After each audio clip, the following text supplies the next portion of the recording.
5 Go Adventuring Again by Enid Blyton. Read by Jan Francis. Chapter 1. Christmas Holidays. It was the last week of the Christmas term, and all the girls at Gayland's school were looking forward to the Christmas holidays. Anne sat down at the breakfast table and picked up a letter addressed to her. "Hello, look at this," she said to her cousin Georgina, who was sitting beside her. "A letter from Daddy, and I only had one from him and Mummy yesterday." "I hope it's not bad news," said George. She would not allow anyone to call her Georgina, and now even the mistresses called her George. She really was very like a boy, with her short curly hair and her boyish ways. She looked anxiously at Anne as her cousin read the letter.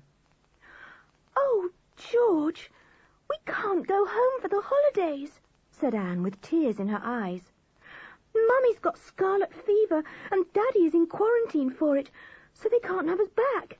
Isn't it just too bad?" "Oh, I am sorry," said George.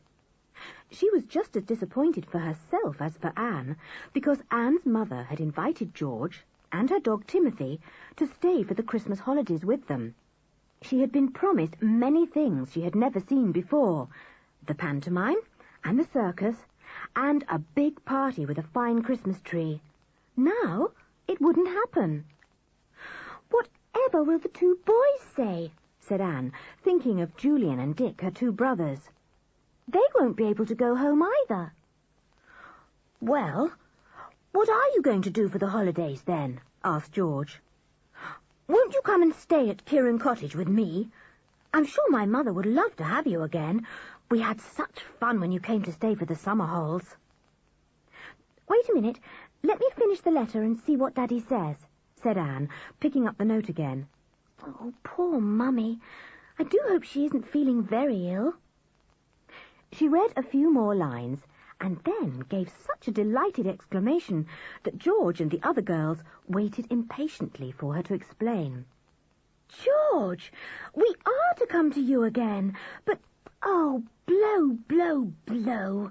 We've got to have a tutor for the halls, partly to look after us so that your mother doesn't have too much bother with us, and partly because both Julian and Dick have been ill with flu twice this term and have got behind in their work."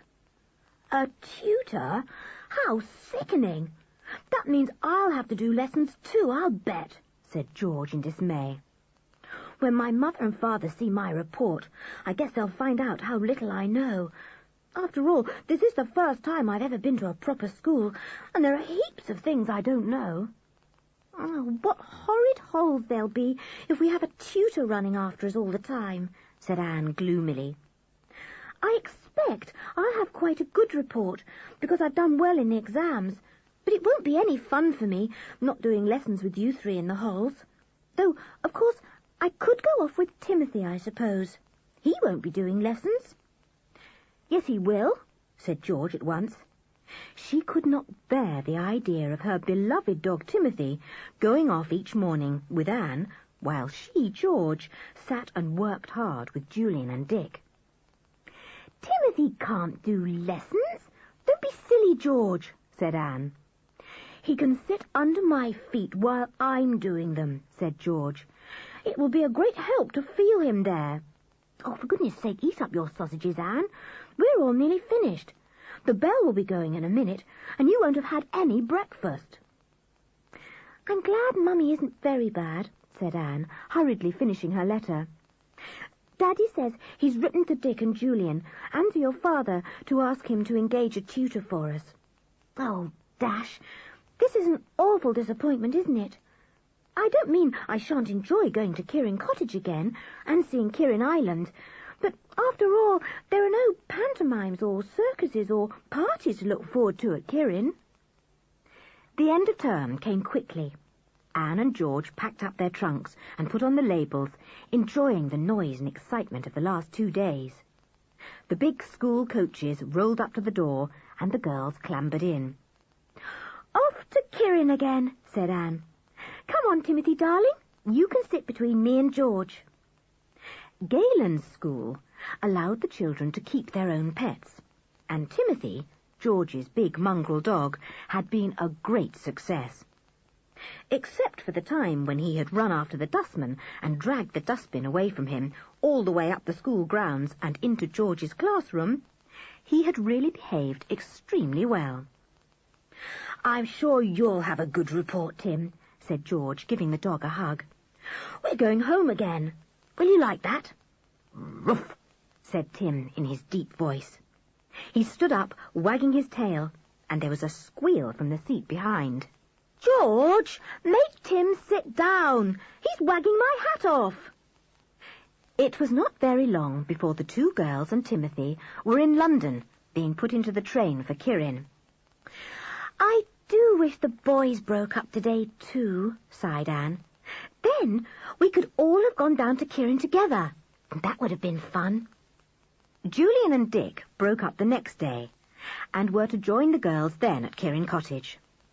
Anne was very much looking forward to seeing them again. A term was a long time to be away from one another. She had been glad to have her cousin George with her. The three of them had stayed with George in the summer, and had had some exciting adventures together on the little island off the coast.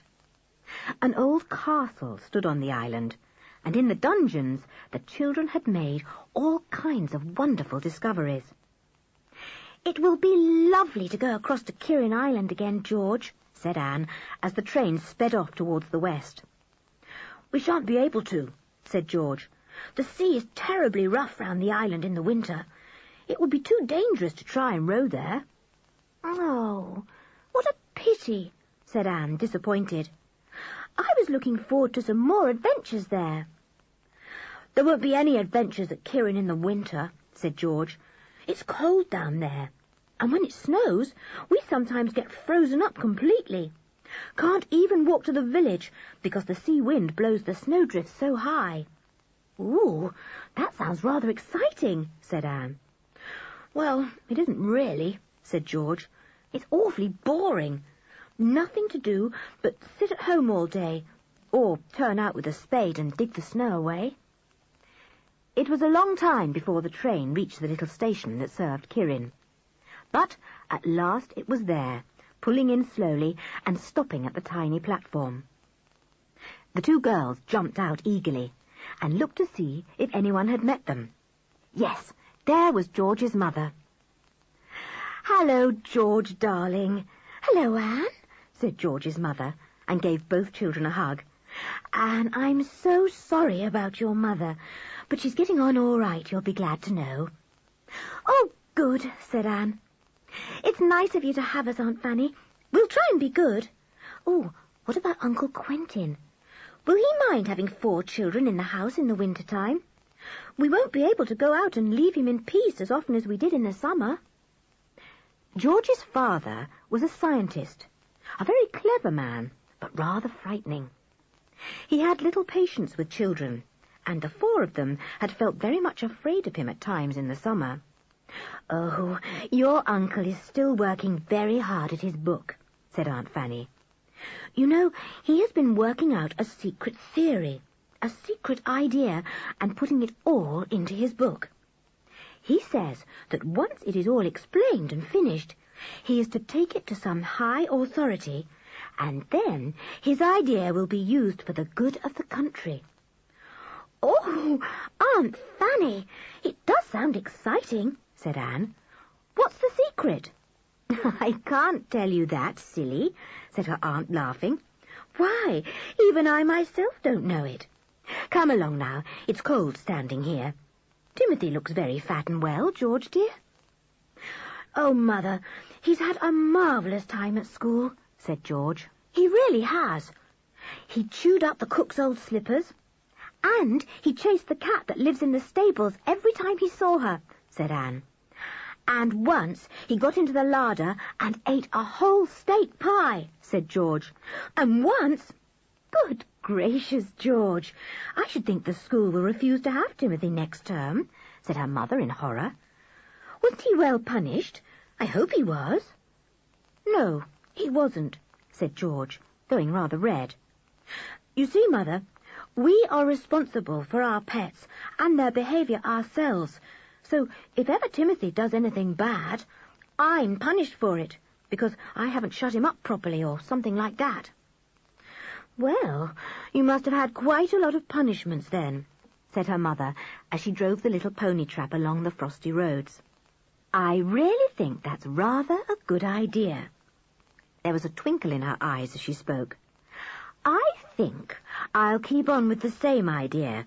Punish you every time Timothy misbehaves himself." The girls laughed. They felt happy and excited. Holidays were fun. Going back to Kirin was lovely. Tomorrow the boys would come, and then Christmas would be there. "Good old Kirin Cottage," said Anne, as they came in sight of the pretty old house. "Oh, look! There's Kirin Island." The two looked out to sea where the old ruined castle stood on the little island of Kirin.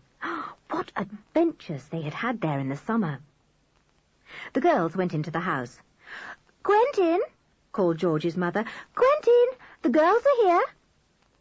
Uncle Quentin came out of his study at the other side of the house. Anne thought he looked taller and darker than ever. "And frownier," she said to herself. Uncle Quentin might be very clever, but Anne preferred someone jolly and smiling, like her own father. She shook hands with her uncle politely and watched George kiss him.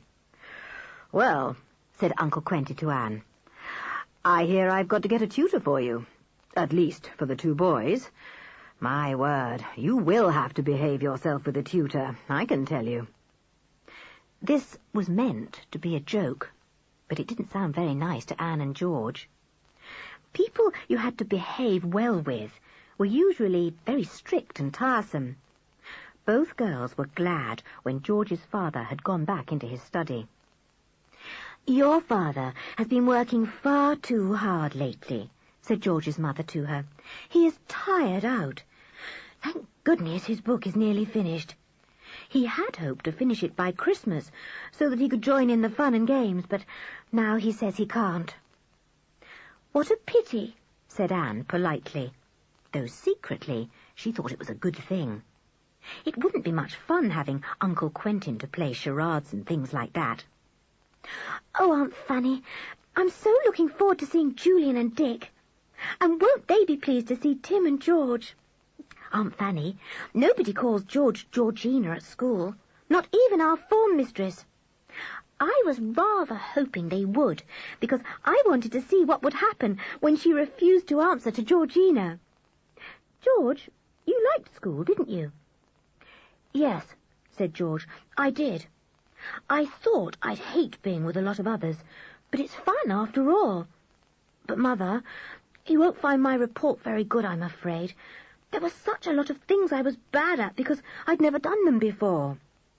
"Well, you'd never been to school before," said her mother. "I'll explain it to your father if he gets upset. Now, go along and get ready for a late tea. You must be very hungry." The girls went upstairs to their little room. "I'm glad I'm not spending my holes by myself," said George. "I've had much more fun since I've known you and the boys. Hey, Timothy, where have you gone?"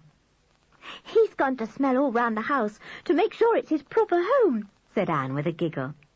"He wants to know if the kitchen smells the same, and the bathroom, and his basket.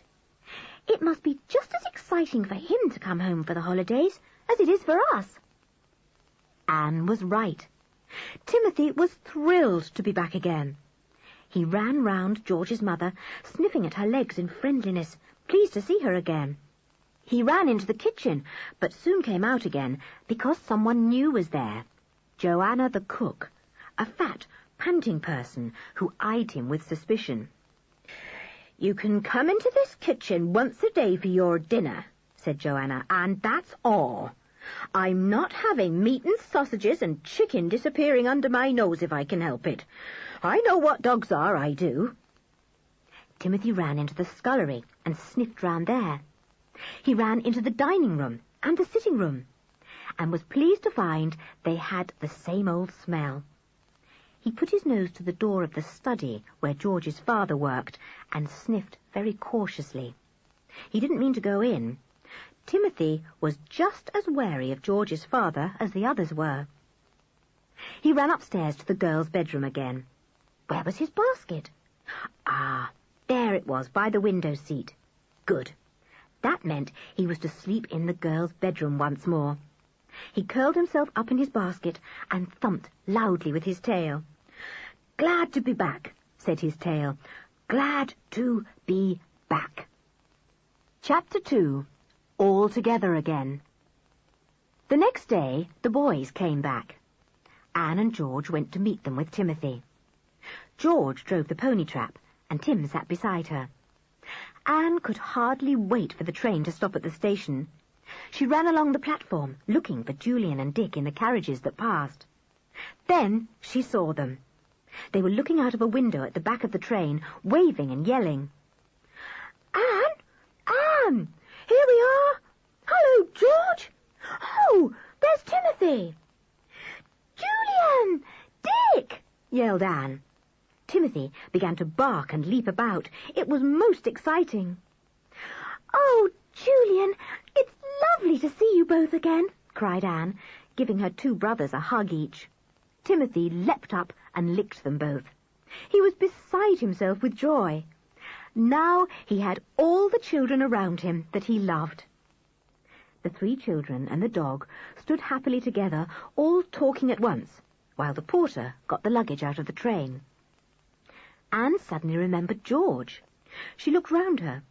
She was nowhere to be seen, although she had come onto the station platform with Anne. "Where's old George?" said Julian. "I saw her here when I waved out of the window." "She must have gone back to the pony trap," said Anne. "Tell the porter to bring your trunks out to the trap, Julian. Come along. We'll go and find George."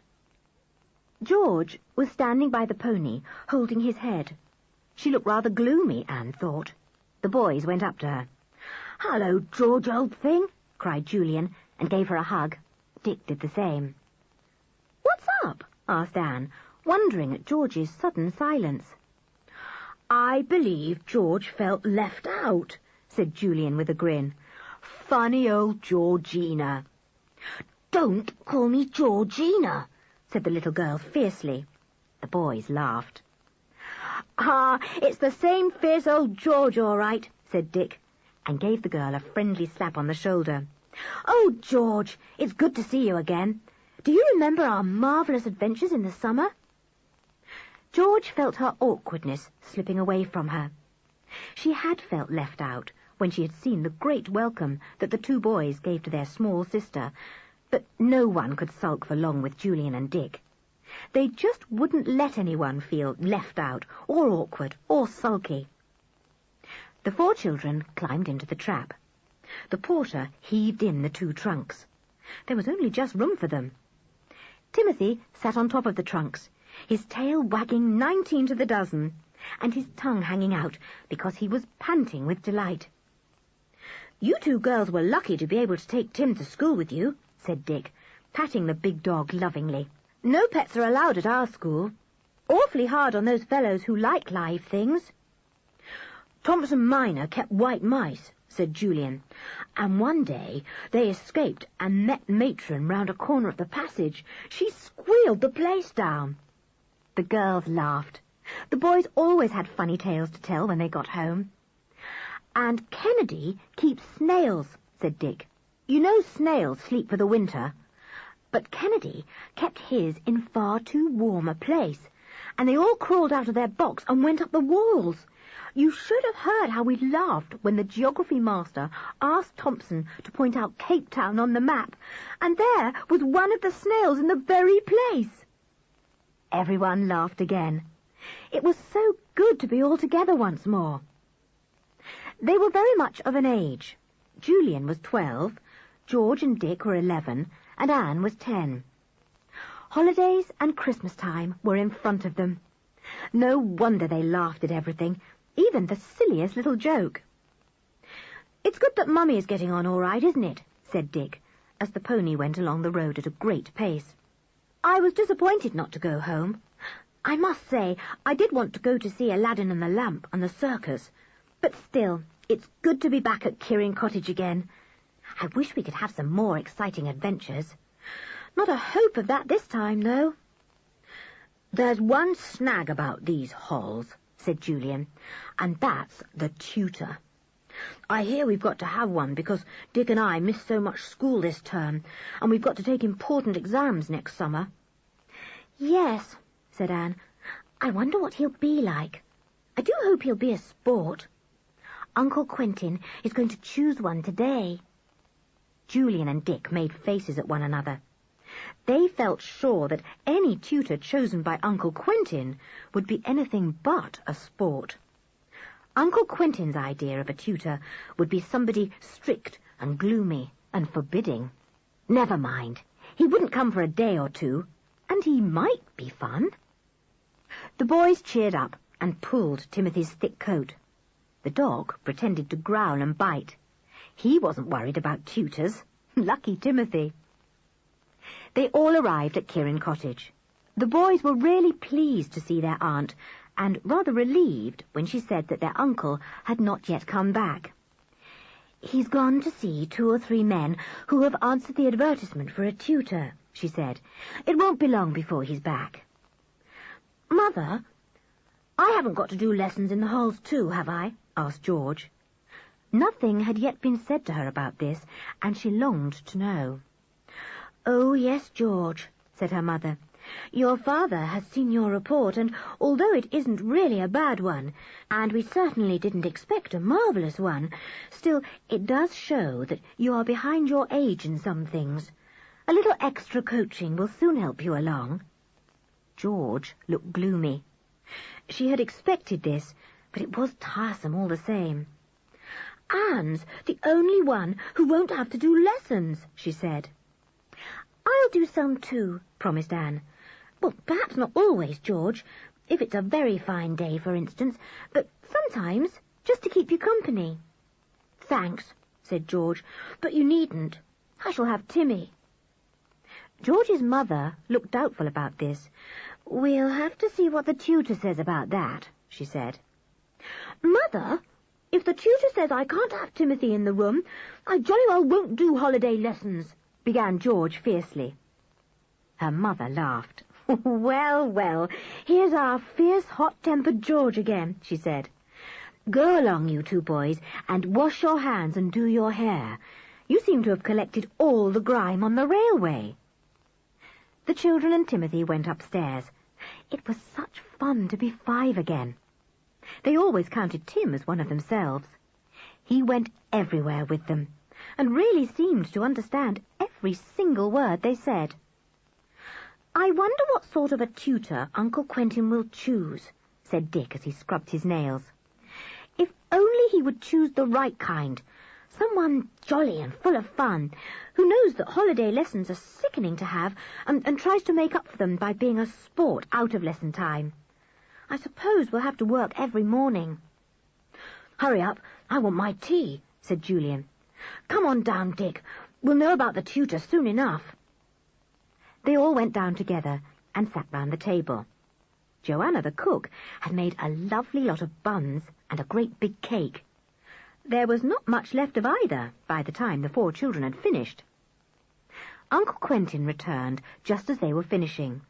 He seemed rather pleased with himself.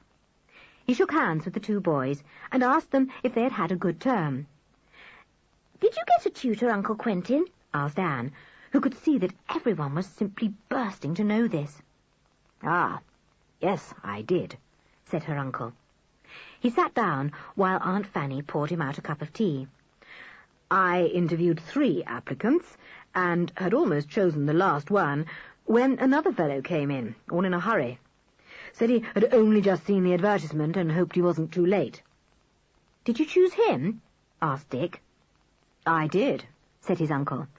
He seemed a most intelligent fellow. Even knew about me and my work, and he had the most wonderful letters of recommendation.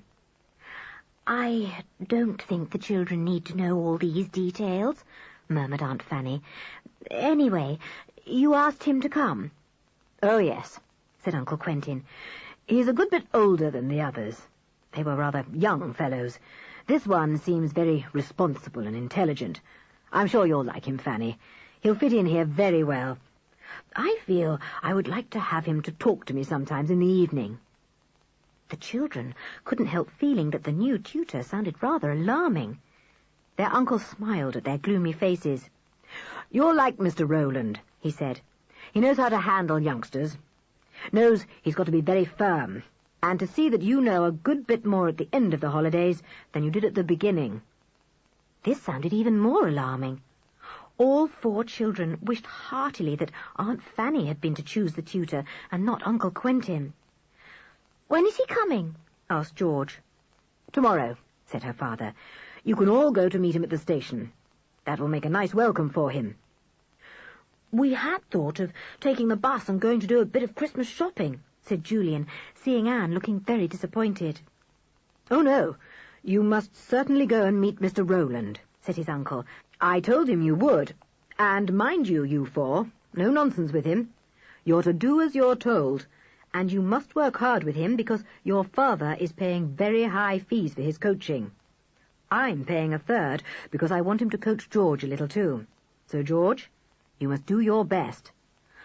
"I'll try," said George. "If he's nice, I'll do my very best." "You'll do your best whether you think him nice or not," said her father, frowning. "He will arrive by the 10:30 train. Be sure to be there in time."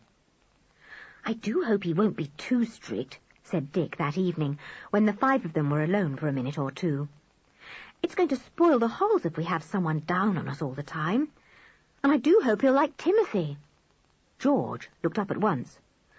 "Like Timothy?" she said. "Of course he'll like Timothy. How couldn't he?" "Well, your father didn't like Timothy very much last summer," said Dick. "I don't see how anyone could dislike darling Tim. But there are people who don't like dogs, you know, George." "If Mr. Rowland doesn't like Timothy, I'll not do a single thing for him," said George. "Not one single thing." "She's gone all fierce again," said Dick with a laugh. "My word, the sparks will fly if Mr. Rowland dares to dislike our Timothy." End of Side 1. Side 2. Chapter 3. The New Tutor. Next morning, the sun was out. All the sea mist that had hung about for the last 2 days had disappeared, and Kirin Island showed plainly at the mouth of Kirin Bay. The children stared longingly at the ruined castle on it. "I do wish we could get over to the castle," said Dick. "It looks quite calm enough, George." "It's very rough by the island," said George. "It always is this time of year. I know Mother wouldn't let us go." "It's a lovely island, and it's all our own," said Anne. "You said you would share it with us for ever and ever, didn't you, George?" "Yes, I did," said George, "and so I will, dungeons and all. Come on, we must get the trap out. We shall be late meeting the train if we stand here all day looking at the island." They got the pony and trap and set off down the hard lanes. Kirin Island disappeared behind the cliffs as they turned inland to the station. "Did all this land round about belong to your family once upon a time?" asked Julian. "Yes, all of it," said George. "Now we don't own anything except Kirin Island, our own house, and that farm away over there, Kirin Farm." She pointed with her whip. The children saw a fine old farmhouse standing on a hill a good way off over the heather-clad common. "Who lives there?" asked Julian. "Oh, an old farmer and his wife," said George. "They were nice to me when I was smaller. We'll go over there one day if you like. Mother says they don't make the farm pay any more, and in the summertime they take in people who want a holiday." "Listen, that's the train whistling in the tunnel," said Julian suddenly. "Buck up, for goodness sake, George. We shan't be there in time." The 4 children and Timothy looked at the train coming out of the tunnel and drawing in at the station. The pony cantered along swiftly. They would be just in time. "Who's going onto the platform to meet him?" asked George, as they drew into the little station yard. "I'm not. I must look after Tim and the pony." "I don't want to," said Anne. I'll stay with George. Well, we'd better go then, said Julian, and he and Dick leapt out of the trap. They ran onto the platform just as the train pulled up. Not many people got out. A woman clambered out with a basket. A young man leapt out, whistling, the son of the baker in the village. An old man climbed down with difficulty. The tutor could be none of those. Then, right at the front of the train, rather an odd-looking man got out. He was short and burly, and he had a beard rather like a sailor. His eyes were piercingly blue, and his thick hair was sprinkled with grey. He glanced up and down the platform, and then beckoned to the porter. "That must be Mr. Rowland," said Julian to Dick. "Come on, let's ask him. There's no one else it could be." The boys went up to the bearded man. "Are you Mr. Rowland, sir?" he asked. "I am," said the man. "I suppose you are Julian and Dick?" "Yes, sir," answered the boys together. "We brought the pony trap for your luggage." "Oh, fine," said Mr. Rowland. His bright blue eyes looked the boys up and down, and he smiled. Julian and Dick liked him. He seemed sensible and jolly. "Are the other two here as well?" said Mr. Rowland, walking down the platform, with the porter trailing behind with his luggage. "Yes, George and Anne are outside with the trap," said Julian. "George and Anne," said Mr. Rowland in a puzzled voice. "I thought the others were girls. I didn't know there was a third boy." "Oh, George is a girl," said Dick with a laugh. "Her real name is Georgina." "And a very nice name, too," said Mr. Rowland. "George doesn't think so," said Julian. "She won't answer if she's called Georgina. You'd better call her George, sir." "Really?" said Mr. Rowland in rather a chilly tone. Julian took a glance at him. "Not quite so jolly as he looks," thought the boy. "Tim's out there too," said Dick. "Oh, and is Tim a boy or a girl?" inquired Mr. Rowland cautiously. "A dog, sir," said Dick with a grin. Mr. Rowland seemed rather taken aback. "A dog?" he said. "I didn't know there was a dog in the household. Your uncle said nothing to me about a dog." "Don't you like dogs?" asked Julian in surprise. "No," said Mr. Rowland shortly. "But I dare say your dog won't worry me much. Hello, hello. So, here are the little girls. How do you do?" George was not very pleased at being called a little girl. For one thing, she hated to be spoken of as little. And for another thing, she always tried to be a boy. She held out her hand to Mr. Rowland and said nothing. Anne smiled at him, and Mr. Rowland thought she was much the nicer of the two. "Tim, shake hands with Mr. Rowland," said Julian to Timothy. This was one of Tim's really good tricks. He could hold out his right paw in a very polite manner. Mr. Rowland looked down at the big dog, and Tim looked back at him. Then, very slowly and deliberately, Timothy turned his back on Mr. Rowland and climbed up into the pony trap.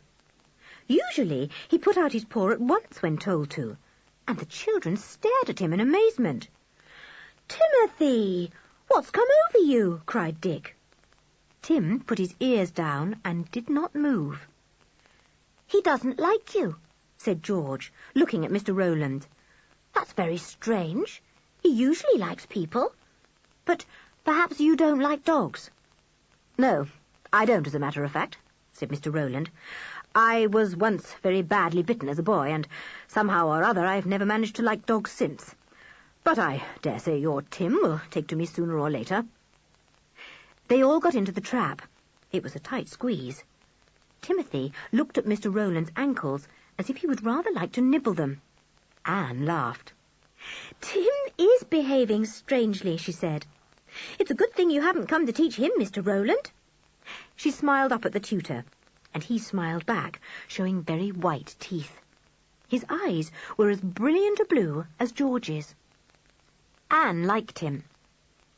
He joked with the boys as they drove him, and both of them began to feel that their Uncle Quentin hadn't made such a bad choice after all. Only George said nothing. She sensed that the tutor disliked Timothy. And George was not prepared to like anyone who didn't take to Timothy at first sight.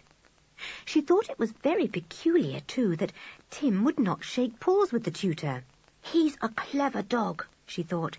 He knows Mr. Rowland doesn't like him, so he won't shake hands. I don't blame you, Tim, darling. I wouldn't shake hands with anyone who didn't like me. Mr. Rowland was shown up to his room when he arrived. Aunt Fanny came down and spoke to the children. Well, he seems very nice, youngish and jolly. Youngish? Exclaimed Julian. Why, he's awfully old. Must be 40 at the very least. Aunt Fanny laughed. Does he seem so old to you? She said.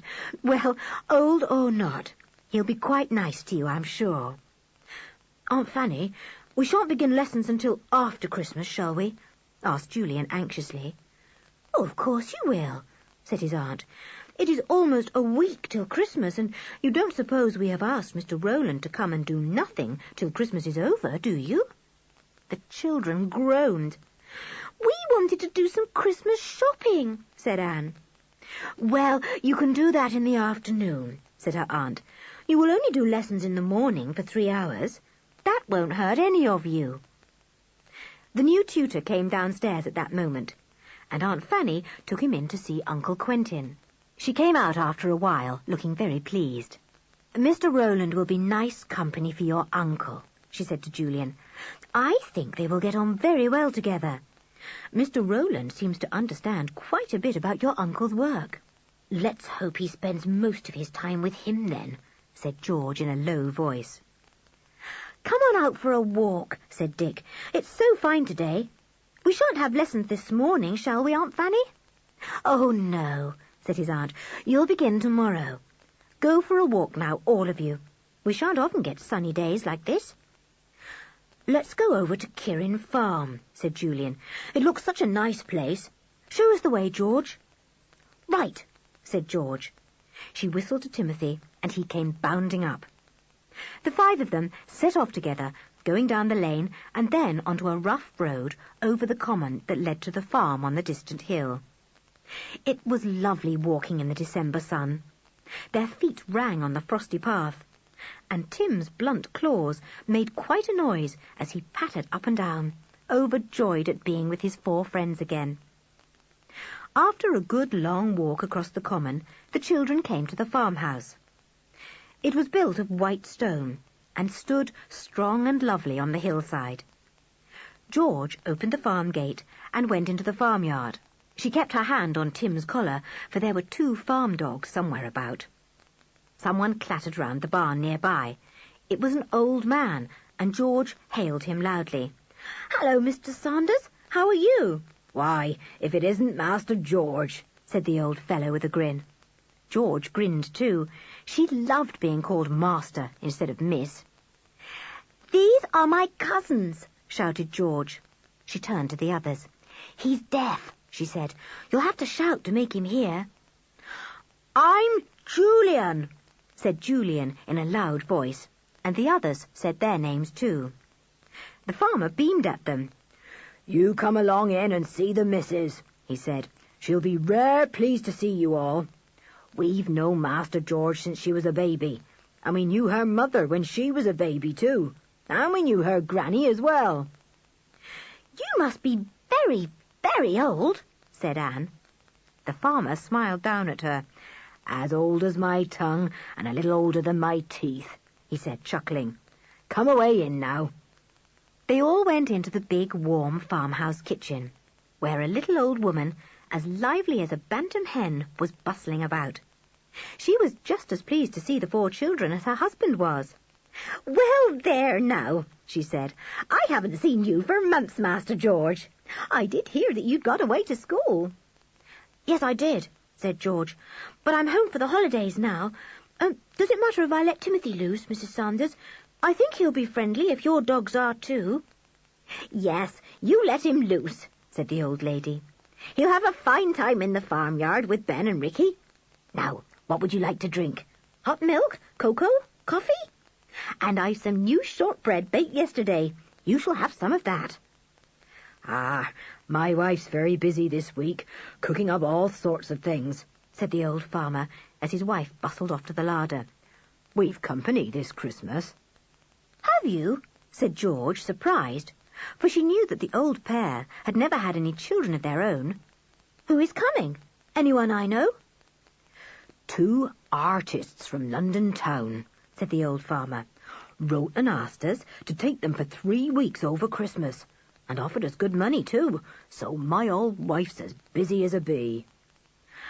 "Are they going to paint pictures?" asked Julian, who rather fancied himself as an artist too. "I wonder if I could come and talk to them some day. I'm rather good at pictures myself. They might give me a few hints." "You come along whenever you like," said old Mrs. Sanders, making cocoa in a big jug. She set out a plate of the most delicious-looking shortbreads, and the children ate them hungrily.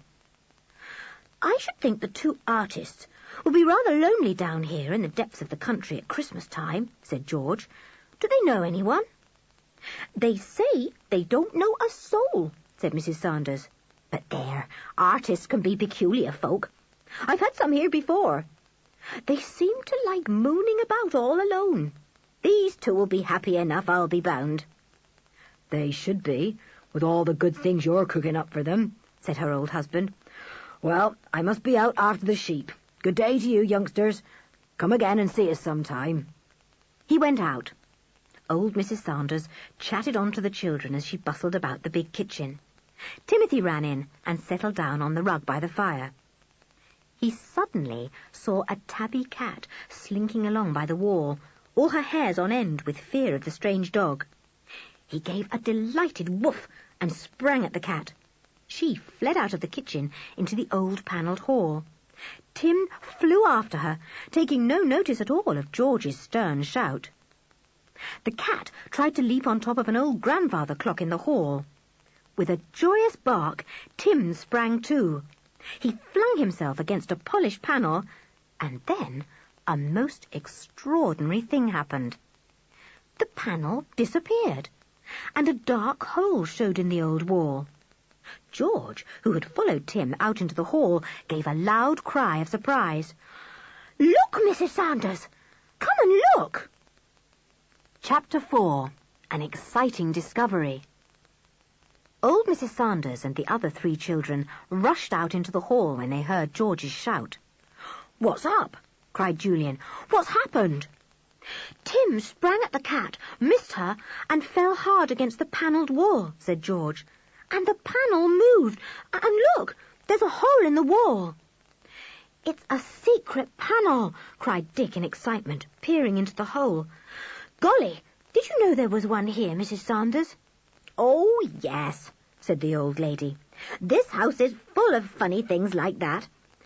I'm very careful when I polish that panel, because if I rub too hard in the top corner, it always slides back." "What's behind the panel?" asked Julian.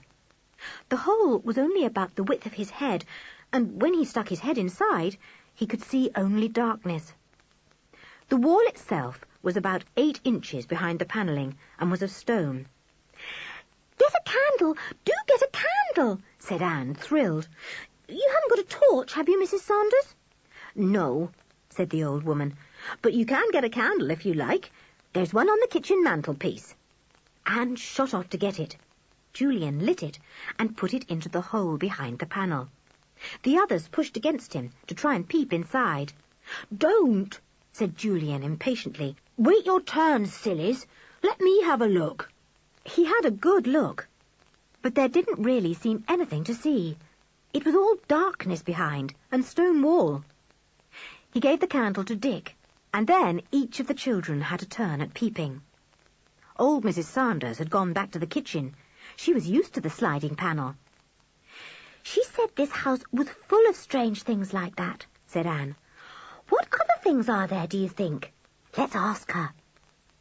They slid the panel back into place and went to find Mrs. Sanders. "Mrs. Sanders, what other funny things are there in Kirin farmhouse?" asked Julian. "There's a cupboard upstairs with a false back," said Mrs. Sanders. "Oh, don't look so excited. There's nothing in it at all. And there's a big stone over there by the fireplace that pulls up to show a hidey hole. I suppose in the old days people wanted good hiding places for things. The children ran to the stone she pointed out. It had an iron ring in it and was easily pulled up. Below was a hollowed-out place, big enough to take a small box. It was empty now, but all the same, it looked exciting. "Where's the cupboard?" asked Julian. "My old legs are too tired to go traipsing upstairs this morning," said the farmer's wife, "but you can go yourselves. Up the stairs, turn to the right, and go into the second door you see. The cupboard is at the farther end. Open the door and feel about at the bottom till you come across a dent in the wood. Press it hard, and the false back slides to the side." The 4 children and Timothy ran upstairs as fast as they could, munching shortbread as they went. This really was a very exciting morning. They found the cupboard and opened the door. All 4 went down on hands and knees to press round the bottom of the cupboard to find the dented place. Anne found it. "I've got it!" she cried. She pressed hard, but her little fingers were not strong enough to work the mechanism of the sliding back. Julian had to help her. There was a creaking noise, and the children saw the false back of the cupboard sliding sideways. A big space showed behind, large enough to take a fairly thin man. "A jolly good hiding place," said Julian. "Anyone could hide there, and no one would ever know." "I'll get in, and you shut me up," said Dick. "It would be exciting." He got into the space. Julian slid the back across, and Dick could no longer be seen. "Bit of a tight fit," he called, "and awfully dark. Let me out again." The children all took turns at going into the space behind the back of the cupboard and being shut up. Anne didn't like it very much. They went down to the warm kitchen again. "It's a most exciting cupboard, Mrs. Saunders," said Julian. "I do wish we lived in a house like this, full of secrets." "Can we come and play in that cupboard again?" asked George. "No, I'm afraid you can't, George," said Mrs. Saunders. "That room where the cupboard is one the 2 gentlemen are going to have." "Oh," said Julian, disappointed. "Shall you tell them about the sliding back, Mrs. Saunders?" "I don't expect so," said the old lady. "It's only you children that get excited about things like that, bless you. 2 gentlemen wouldn't think twice about it." "How funny grown-ups are," said Anne, puzzled. "I'm quite certain I shall be thrilled to see a sliding panel or a trapdoor, even when I'm 100. "Same here," said Dick. "Could I just go and look into the sliding panel in the hall once more, Mrs. Saunders? I'll take the candle." Dick never knew why he suddenly wanted to have another look. It was just an idea he had. The others didn't bother to go with him, for there really was nothing to see behind the panelling except the old stone wall. Dick took the candle and went into the hall. He pressed on the panel at the top, and it slid back. He put the candle inside and had another good look. There was nothing at all to be seen. Dick took out his head and put in his arm, stretching along the wall as far as his hand would reach.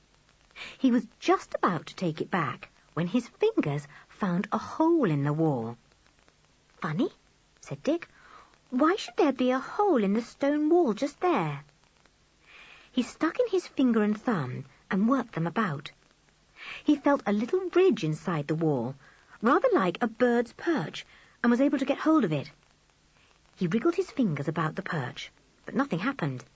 Then he got a good hold and pulled. The stone came right out. Dick was so surprised that he let go the heavy stone, and it fell to the ground behind the panelling with a crash. The noise brought the others out into the hall. "Whatever are you doing, Dick?" said Julian. "Have you broken something?" "No," said Dick, his face reddening with excitement. "I say, I put my hand in here and found a hole in one of the stones the wall is made of, and I got hold of a sort of ridge with my finger and thumb and pulled. The stone came right out, and I got such a surprise I let go. It fell, and that's what you heard." "Golly," said Julian, trying to push Dick away from the open panel. "Let me see." "No, Julian," said Dick, pushing him away. "This is my discovery. Wait till I see if I can feel anything in the hole. It's difficult to get at." The others waited impatiently. Julian could hardly prevent himself from pushing Dick right away. Dick put his arm in as far as he could and curved his hand round to get into the space behind where the stone had been. His fingers felt about, and he closed them round something that felt like a book. Cautiously and carefully, he brought it out. "An old book," he said. "What's in it?" cried Anne. They turned the pages carefully. They were so dry and brittle that some of them fell into dust. "I think it's a book of recipes," said Anne, as her sharp eyes read a few words in the old, brown, faded handwriting. "Let's take it to Mrs. Saunders." The children carried the book to the old lady. She laughed at their beaming faces. She took the book and looked at it, not at all excited. "Yes," she said, "it's a book of recipes, that's all it is. See, the name in the front, Alice Mary Saunders. That must have been my husband's great-grandmother. She was famous for her medicines, I know. It was said she could cure any ill in man or animal, no matter what it was." "It's a pity it's so hard to read her writing," said Julian, disappointed. "The whole book is falling to pieces, too. It must be very old." "Do you think there's anything else in that hidey-hole?" asked Anne. "Julian, you go and put your arm in. It's longer than Dick's." "There didn't seem to be anything else at all," said Dick. "It's a very small place, just a few inches of hollow space behind that brick or stone that fell down." "Well, I'll just put my hand in and see," said Julian. They all went back into the hall. Julian put his arm into the open panel and slid it along the wall to where the stone had fallen out. His hand went into the space there, and his long fingers groped about, feeling for anything else that might be there. There was something else, something soft and flat that felt like leather. Eagerly, the boy's fingers closed over it, and he drew it out carefully, half afraid that it might fall to pieces with age. "I've got something," he said, his eyes gleaming brightly. "Look!" "What is it?" The others crowded round. "It's rather like Daddy's tobacco pouch," said Anne, feeling it. "The same shape. Is there anything inside?" It was a tobacco pouch, very dark brown, made of soft leather and very much worn. Carefully, Julian undid the flap and unrolled the leather. A few bits of black tobacco were still in the pouch, but there was something else too. Tightly rolled up in the last bit of pouch was a piece of linen. Julian took it out and unrolled it. He put it flat on the hall table. The children stared at it. There were marks and signs on the linen, done in black ink, that had hardly faded, but the four of them could not make head or tail of the marks. "It's not a map," said Julian. "It seems a sort of code or something. I do wonder what it means. I wish we could make it out. It must be some sort of secret." The children stared at the piece of linen, very thrilled. It was so old and contained some kind of secret. Whatever could it be? They ran to show it to Mrs. Saunders. She was studying the old recipe book, and her face glowed with pleasure as she raised it to look at the excited children. "This book's a wonder," she said. "I can hardly read the writing, but here's a recipe for backache. I shall try it myself. My back aches so much at the end of the day. Now, you listen." But the children didn't want to listen to recipes for backache. They pushed the piece of linen onto Mrs. Saunders' lap. "Look, what about this, Mrs. Saunders? Do you know, we found it in a kind of tobacco pouch in that place behind the panel." Mrs. Saunders took off her glasses, polished them, and put them on again. She looked carefully at the piece of linen with its strange marks. She shook her head. "No, this doesn't make any sense to me. And what's this now? It looks like an old tobacco pouch. Oh, my John would like that, I guess. He's got such an old one that it won't hold his tobacco any more. This is old, too, but there's a lot of wear in it yet. Mrs. Saunders, do you want this piece of linen, too? Asked Julian anxiously. He was longing to take it home and study it. He felt certain there was some kind of exciting secret hidden there, and he could not bear the thought of leaving it with Mrs. Saunders. You take it, Julian, if you want it, said Mrs. Saunders with a laugh. I'll keep the recipes for myself, and John shall have the pouch. You can have the old rag if you want it, though it beats me why you think it's so fascinating. Ah, here's John. She raised her voice and shouted to the deaf old man. Hey, John, here's a tobacco pouch for you. The children found it somewhere behind that panel that opens in the hall. John took it and fingered it. It's a strange one, he said, but better than mine. Well, youngsters, I don't want to hurry you, but it's 1 o'clock now, and you'd better be going if it's near your dinner time. Gracious, said Julian, we shall be late. Goodbye, Mrs. Saunders, and thanks awfully for the shortbread and this old rag. We'll try our best to make out what's on it and tell you. Hurry, everyone. Where's Tim? Oh, come on, Timothy. We're late. End of Side 2. Side 3. The 5 of them ran off quickly. They really were late and had to run most of the way, which meant that it was difficult to talk. But they were so excited about their morning that they panted remarks to one another as they went. I wonder what this old rag says, panted Julian. I mean to find out. I'm sure it's something mysterious. Shall we tell anyone? Asked Dick. No, said George. Let's keep it a secret. If Anne starts to give away anything, kick her under the table like we did last summer, said Julian with a grin. Poor Anne always found it difficult to keep a secret, and often had to be nudged or kicked when she began to give things away. I won't say a word, said Anne indignantly. And don't you dare to kick me. It only makes me cry out, and then the grown-ups want to know why. We'll have a good old puzzle over this piece of linen after dinner, said Julian.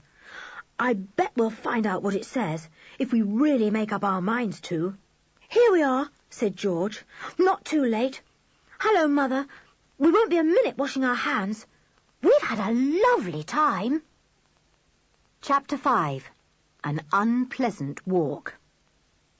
After dinner, the 4 children went upstairs to the boys' bedroom and spread out the bit of linen on the table there. There were words here and there, scrawled in rough printing. There was the sign of a compass, with E marked clearly for east. There were 8 rough squares, and in one of them, right in the middle, was a cross. It was all very mysterious. You know, I believe these words are Latin, said Julian, trying to make them out. But I can't read them properly, and I expect if I could read them, I wouldn't know what they meant. Oh, I wish we knew someone who could read Latin like this. Could your father, George? Asked Anne.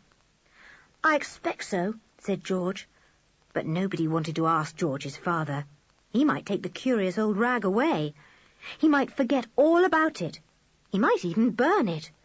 Scientists were such peculiar people. What about Mr. Rowland? Said Dick. He's a tutor. He knows Latin. We won't ask him till we know a bit more about him, said Julian cautiously. He seems jolly and nice, but you never know. Oh, blow. I wish we could make this out. I really do. There are 2 words at the top, said Dick, and he tried to spell them out. Via occulta. What do you think they could mean, Julian? Well, the only thing I can think of they can mean is secret way or something like that, said Julian, screwing up his forehead into a frown. Secret way? Said Anne, her eyes shining. Oh, I hope it's that. Secret way, how exciting. What sort of secret way would it be, Julian? How do I know, Anne, silly, said Julian. I don't even know that the words are meant to mean secret way. It's really a guess on my part. If they did mean that, The linen might have directions to find the secret way, whatever it is, said Dick. Oh, Julian, isn't it exasperating that we can't read it? Do try. You know more Latin than I do. It's so hard to read the funny old letters, said Julian, trying again. No, it's no good at all. I can't make them out. Steps came up the stairs, and the door opened. Mr. Rowland looked in. Hello, he said. I wondered where you all were. What about a walk over the cliffs? We'll come, said Julian, rolling up the old rag. What have you got there? Anything interesting? Asked Mr. Rowland. It's began Anne, and at once all the others began to talk, afraid that Anne was going to give the secret away. It's a wonderful afternoon for a walk. Come on, let's get our things on. Tim, where are you? George gave a piercing whistle. Tim was under the bed and came bounding out. Anne went red as she guessed why all the others had interrupted her so quickly. Idiot, said Julian under his breath. Baby. Fortunately, Mr. Rowland said no more about the piece of linen he had seen Julian rolling up. He was looking at Tim. I suppose he must come, he said. George stared at him in indignation. Of course he must, she said. We never go anywhere without Timothy. Mr. Rowland went downstairs, and the children got ready to go out. George was scowling. The very idea of leaving Tim behind made her angry. You nearly gave our secret away, you silly, said Dick to Anne. I didn't think, said the little girl, looking ashamed of herself.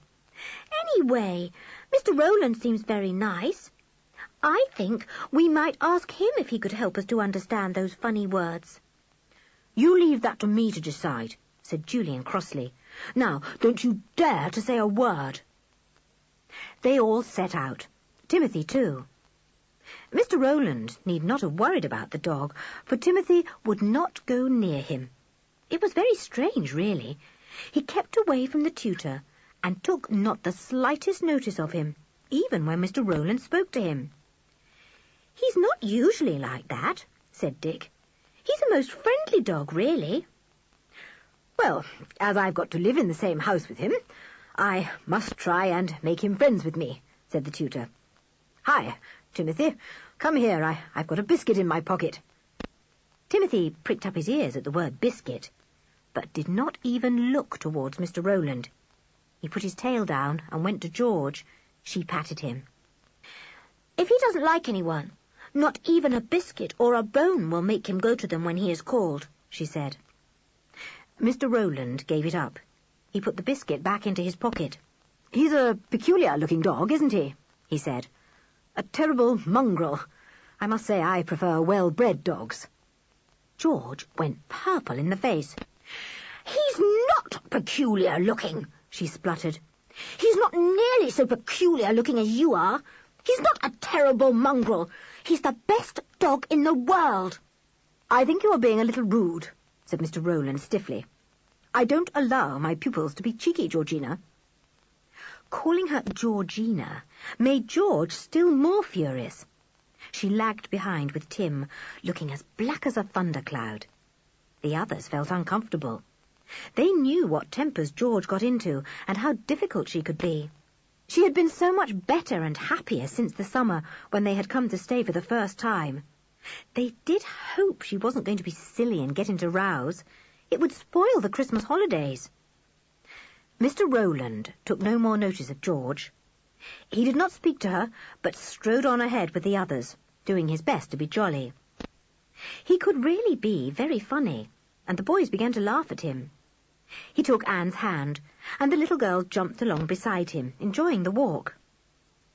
Julian felt sorry for George.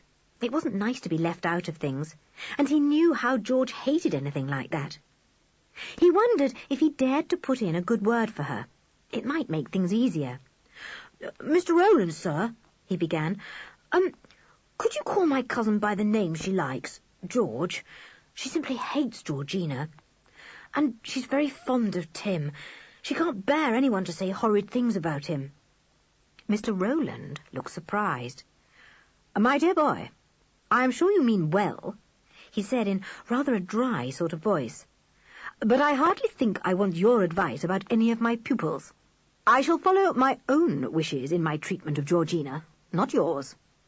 I want to be friends with you all, and I am sure we shall be, but Georgina has got to be sensible, as you three are." Julian felt rather squashed. He went red and looked at Dick. Dick gave him a squeeze on his arm. The boys knew George could be silly and difficult, especially if anyone didn't like her beloved dog, but they thought Mr. Rowland might try to be a bit more understanding too. Dick slipped behind and walked with George. "You needn't walk with me," said George at once, her blue eyes glinting.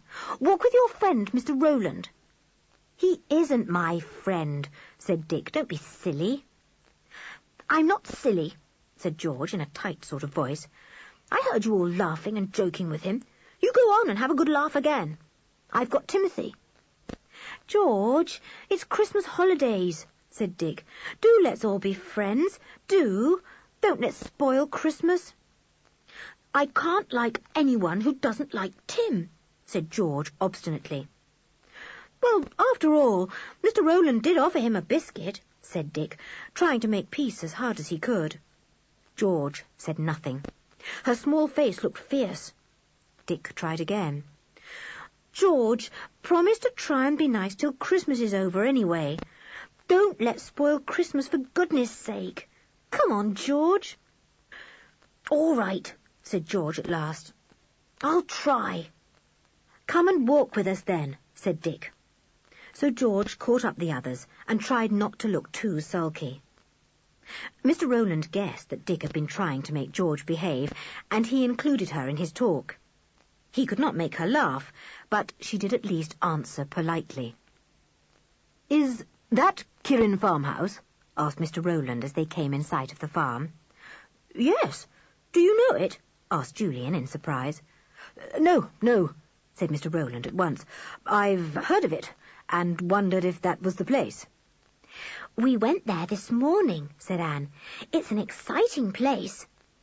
She looked at the others, wondering if they would mind if she said anything about the things they had seen that morning. Julian thought for a moment. After all, it couldn't matter telling him about the stone in the kitchen and the false back to the cupboard.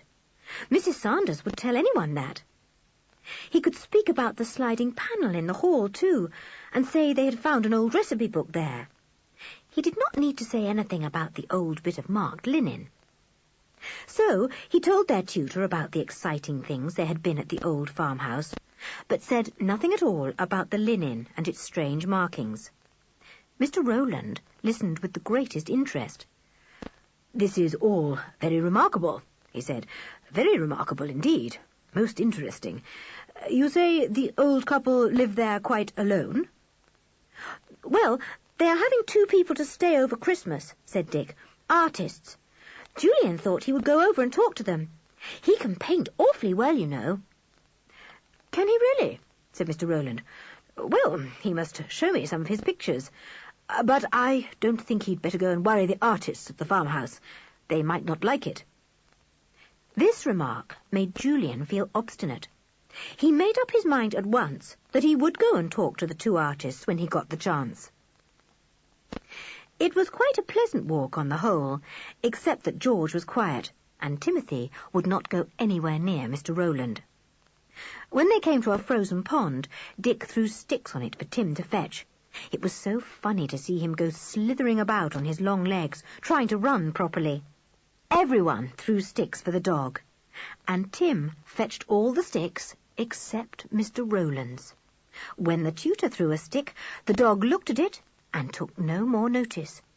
It was almost as if he had said, "What, your stick? No, thank you."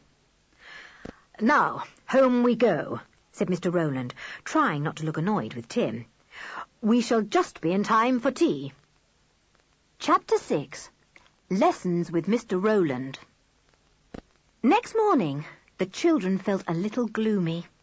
Lessons. How horrid in the holidays. Still, Mr. Rowland wasn't so bad.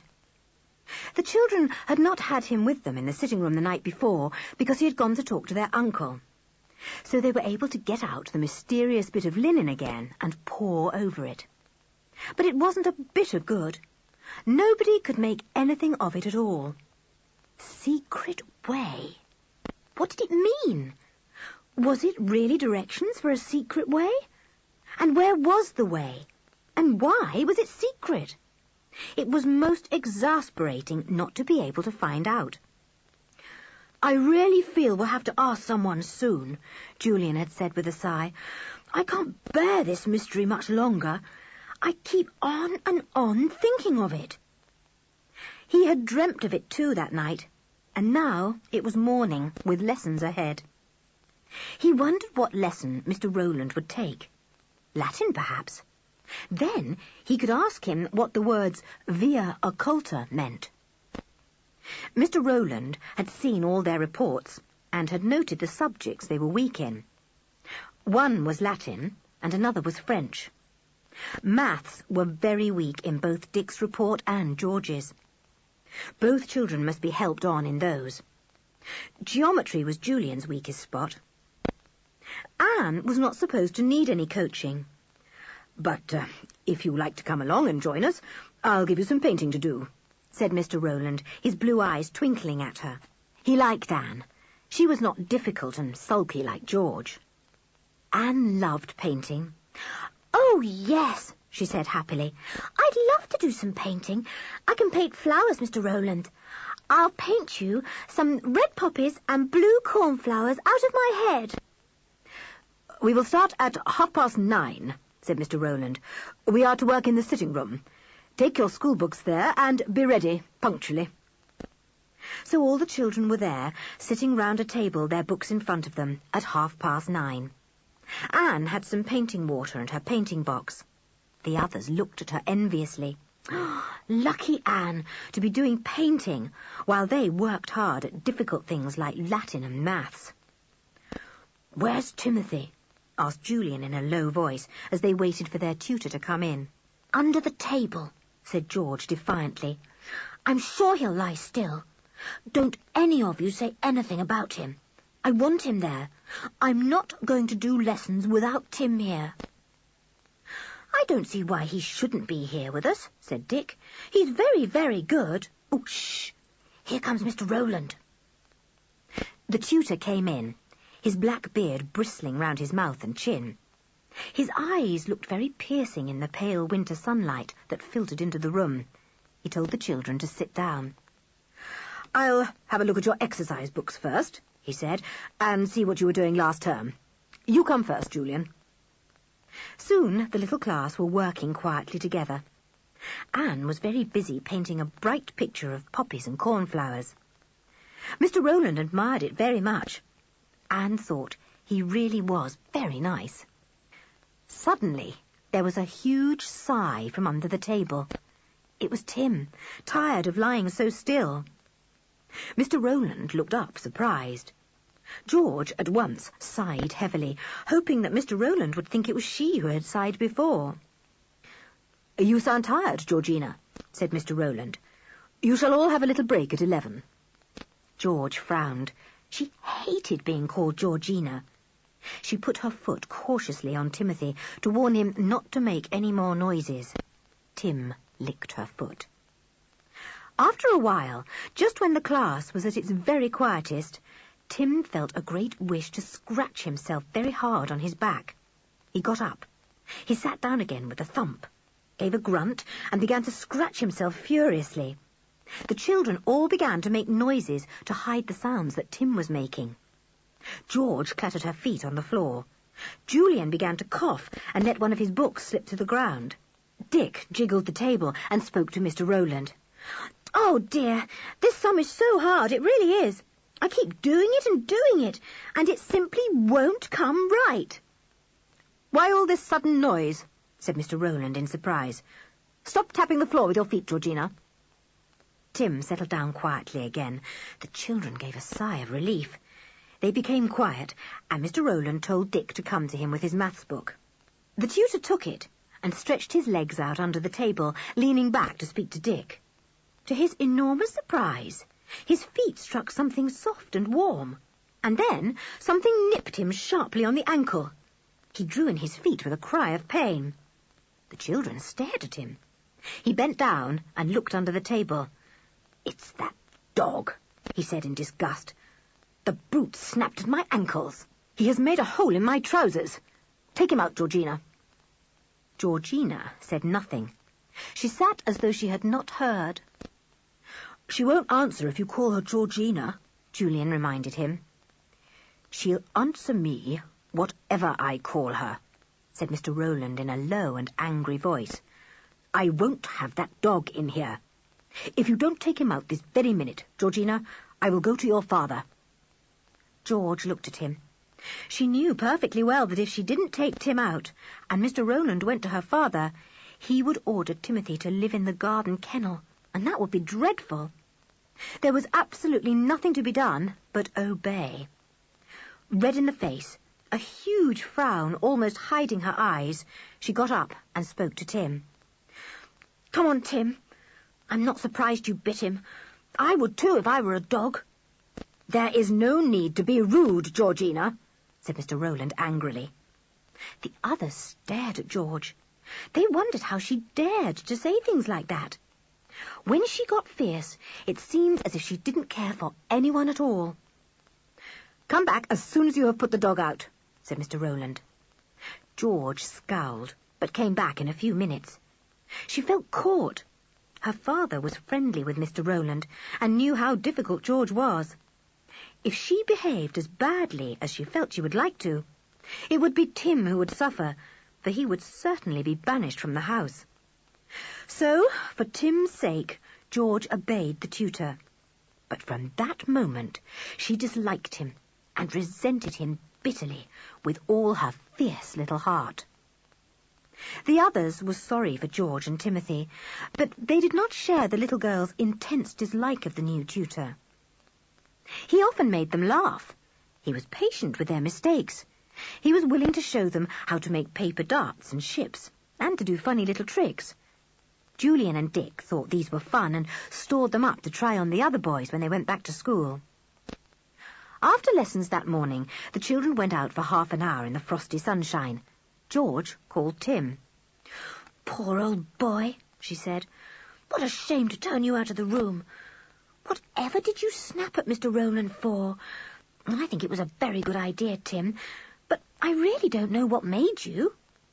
"George, you can't play about with Mr. Rowland," said Julian. "You'll only get into trouble. He's tough. He won't stand much from any of us. But I think he'll be quite a good sport if we get on the right side of him." "Well, get on the right side of him if you like," said George in a rather sneering voice. "I'm not going to. If I don't like a person, I don't. And I don't like him." "Why? Just because he doesn't like Tim?" asked Dick. "Mostly because of that. But because he makes me feel prickly down my back," said George. "I don't like his nasty mouth." "But you can't see it," said Julian. "It's covered with his moustache and beard." "I've seen his lips through them," said George obstinately. "They're thin and cruel. You look and see. I don't like thin-lipped people. They're always spiteful and hard, and I don't like his cold eyes either. You can suck up to him all you like. I shan't." Julian refused to get angry with the stubborn little girl. He laughed at her. "We're not going to suck up to him," he said. "We're just going to be sensible, that's all. You be sensible too, George, old thing." But once George had made up her mind about something, nothing would alter her. She cheered up when she heard they were all to go Christmas shopping on the bus that afternoon, without Mr. Rowland. He was going to watch an experiment that her father was going to show him. "I will take you into the nearest town, and you shall shop to your heart's content," said Aunt Fanny to the children. "Then we will have tea in a tea shop and catch the 6 o'clock bus home." This was fun. They caught the afternoon bus and rumbled along the deep country lanes till they got to the town. The shops looked very colourful and bright. The children had brought their money with them and were very busy indeed buying all kinds of things. There were so many people to get presents for. "I suppose we'd better get something for Mr. Rowland, hadn't we?" said Julian. "I'm going to," said Anne. "Fancy buying Mr. Rowland a present," said George in her scornful voice. "Why shouldn't she, George?" asked her mother in surprise. "Oh, dear, I hope you're going to be sensible about him and not take a violent dislike to the poor man. I don't want him to complain to your father about you." "What are you going to buy for Tim, George?" asked Julian, changing the subject quickly. "The largest bone the butcher has got," said George. "What are you going to buy him?" "I guess if Tim had money, he would buy us each a present," said Anne, taking hold of the thick hair round Tim's neck and pulling it lovingly. "He's the best dog in the world." George forgave Anne for saying she would buy Mr. Rowland a present when the little girl said that about Tim. She cheered up again and began to plan what she would buy for everyone. They had a fine tea and caught the 6 o'clock bus back. Aunt Fanny went to see if the cook had given the 2 men their tea. She came out of the study beaming. "Really, I've never seen your uncle so jolly," she said to Julian and Dick. "He and Mr. Rowland are getting on like a house on fire. He's been showing your tutor quite a lot of his experiments. It's nice for him to have someone to talk to that knows a little about these things." Mr. Rowland played games with the children that evening. Tim was in the room, and the tutor tried again to make friends with him, but the dog refused to take any notice of him. "As sulky as his little mistress," said the tutor with a laughing look at George, who was watching Tim refuse to go to Mr. Rowland and looking rather pleased about it. She gave the tutor a scowl and said nothing. "Shall we ask him whether via occulta really does mean secret way or not tomorrow?" said Julian to Dick as they undressed that night. "I'm just longing to know if it does. What do you think of Mr. Rowland, Dick?" "I don't really quite know," said Dick. "I like lots of things about him, but then I suddenly don't like him at all. I don't like his eyes. And George is quite right about his lips. They are so thin, there's hardly anything of them at all." "I think he's all right," said Julian. "He won't stand any nonsense, that's all. I wouldn't mind showing him the whole piece of rag and asking him to make out its meaning for us." "I thought you said it was to be a proper secret," said Dick. "I know, but what's the use of a secret we don't know the meaning of ourselves?" said Julian. "I'll tell you what we could do. Ask him to explain the words to us and not show him the bit of linen." "But we can't read some of the words ourselves," said Dick, "so that's no use. You'd have to show him the whole thing and tell him where we got it." "Well, I'll see," said Julian, getting into bed. The next day there were lessons again from 9:30 to 12:30. George appeared without Tim. She was angry at having to do this, but it was no good being defiant and refusing to come to lessons without Tim. Now that he had snapped at Mr. Rowland, he had definitely put himself in the wrong, and the tutor had every right to refuse to allow him to come. But George looked very sulky indeed. In the Latin lesson, Julian took the chance of asking what he wanted to know. "Please, Mr. Rowland," he said, "could you tell me what via occulta means?"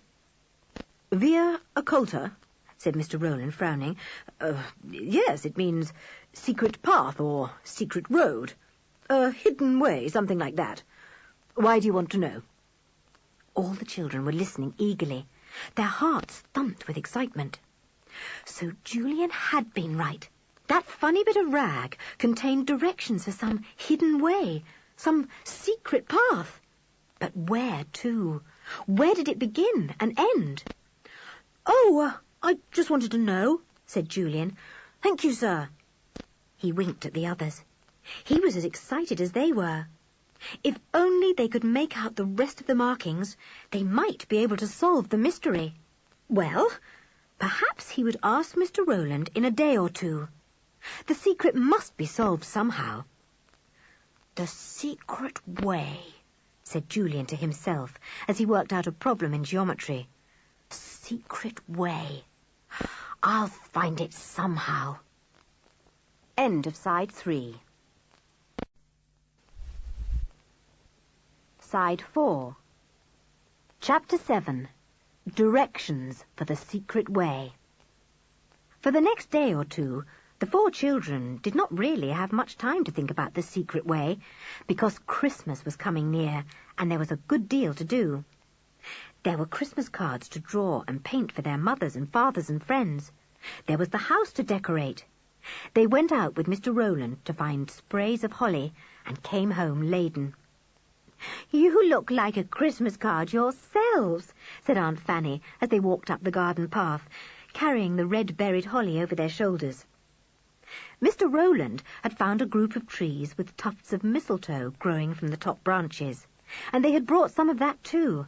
Its berries shone like pale green pearls. "Mr. Rowland had to climb the tree to get this," said Anne. "He's a good climber, as good as a monkey." Everyone laughed, except George. She never laughed at anything to do with the tutor. They all dumped their loads down in the porch and went to wash. They were to decorate the house that evening. "Is Uncle going to let his study be decorated too?" asked Anne. There were all kinds of strange instruments and glass tubes in the study now, and the children looked at them with wonder whenever they ventured into the study, which was very seldom. "No, my study is certainly not to be messed about," said Uncle Quentin at once. "I wouldn't hear of it." "Uncle, why do you have all these funny things in your study?" asked Anne, looking round with wide eyes. Uncle Quentin laughed. "I'm looking for a secret formula," he said. "What's that?" said Anne. "You wouldn't understand," said her uncle. "All these funny things, as you call them, help me in my experiments, and I put down in my book what they tell me. And from all I learn, I work out a secret formula that will be of great use when it is finished." "You want to know a secret formula, and we want to know a secret way," said Anne, quite forgetting that she was not supposed to talk about this. Julian was standing by the door. He frowned at Anne. Luckily, Uncle Quentin was not paying any more attention to the little girl's chatter. Julian pulled her out of the room. "Anne, the only way to stop you giving away secrets is to sew up your mouth, like Brer Rabbit wanted to do to Mr. Dog," he said. Joanna the cook was busy baking Christmas cakes. An enormous turkey had been sent over from Kirin farm and was hanging up in the larder. Timothy thought it smelt glorious, and Joanna was always shooing him out of the kitchen. There were boxes of crackers on the shelf in the sitting room, and mysterious parcels everywhere. It was very, very Christmassy. The children were happy and excited. Mr. Rowland went out and dug up a little spruce fir tree. "We must have a Christmas tree," he said. "Have you any tree ornaments, children?" "No," said Julian, seeing George shake her head. "I'll go into the town this afternoon and get some for you," promised the tutor. "It will be fun dressing the tree. We'll put it in the hall and light candles on it on Christmas Day after tea. Who's coming with me to get the candles and the ornaments?" "I am!" cried 3 children. But the 4th said nothing. That was George. Not even to buy tree ornaments would the obstinate little girl go with Mr. Rowland.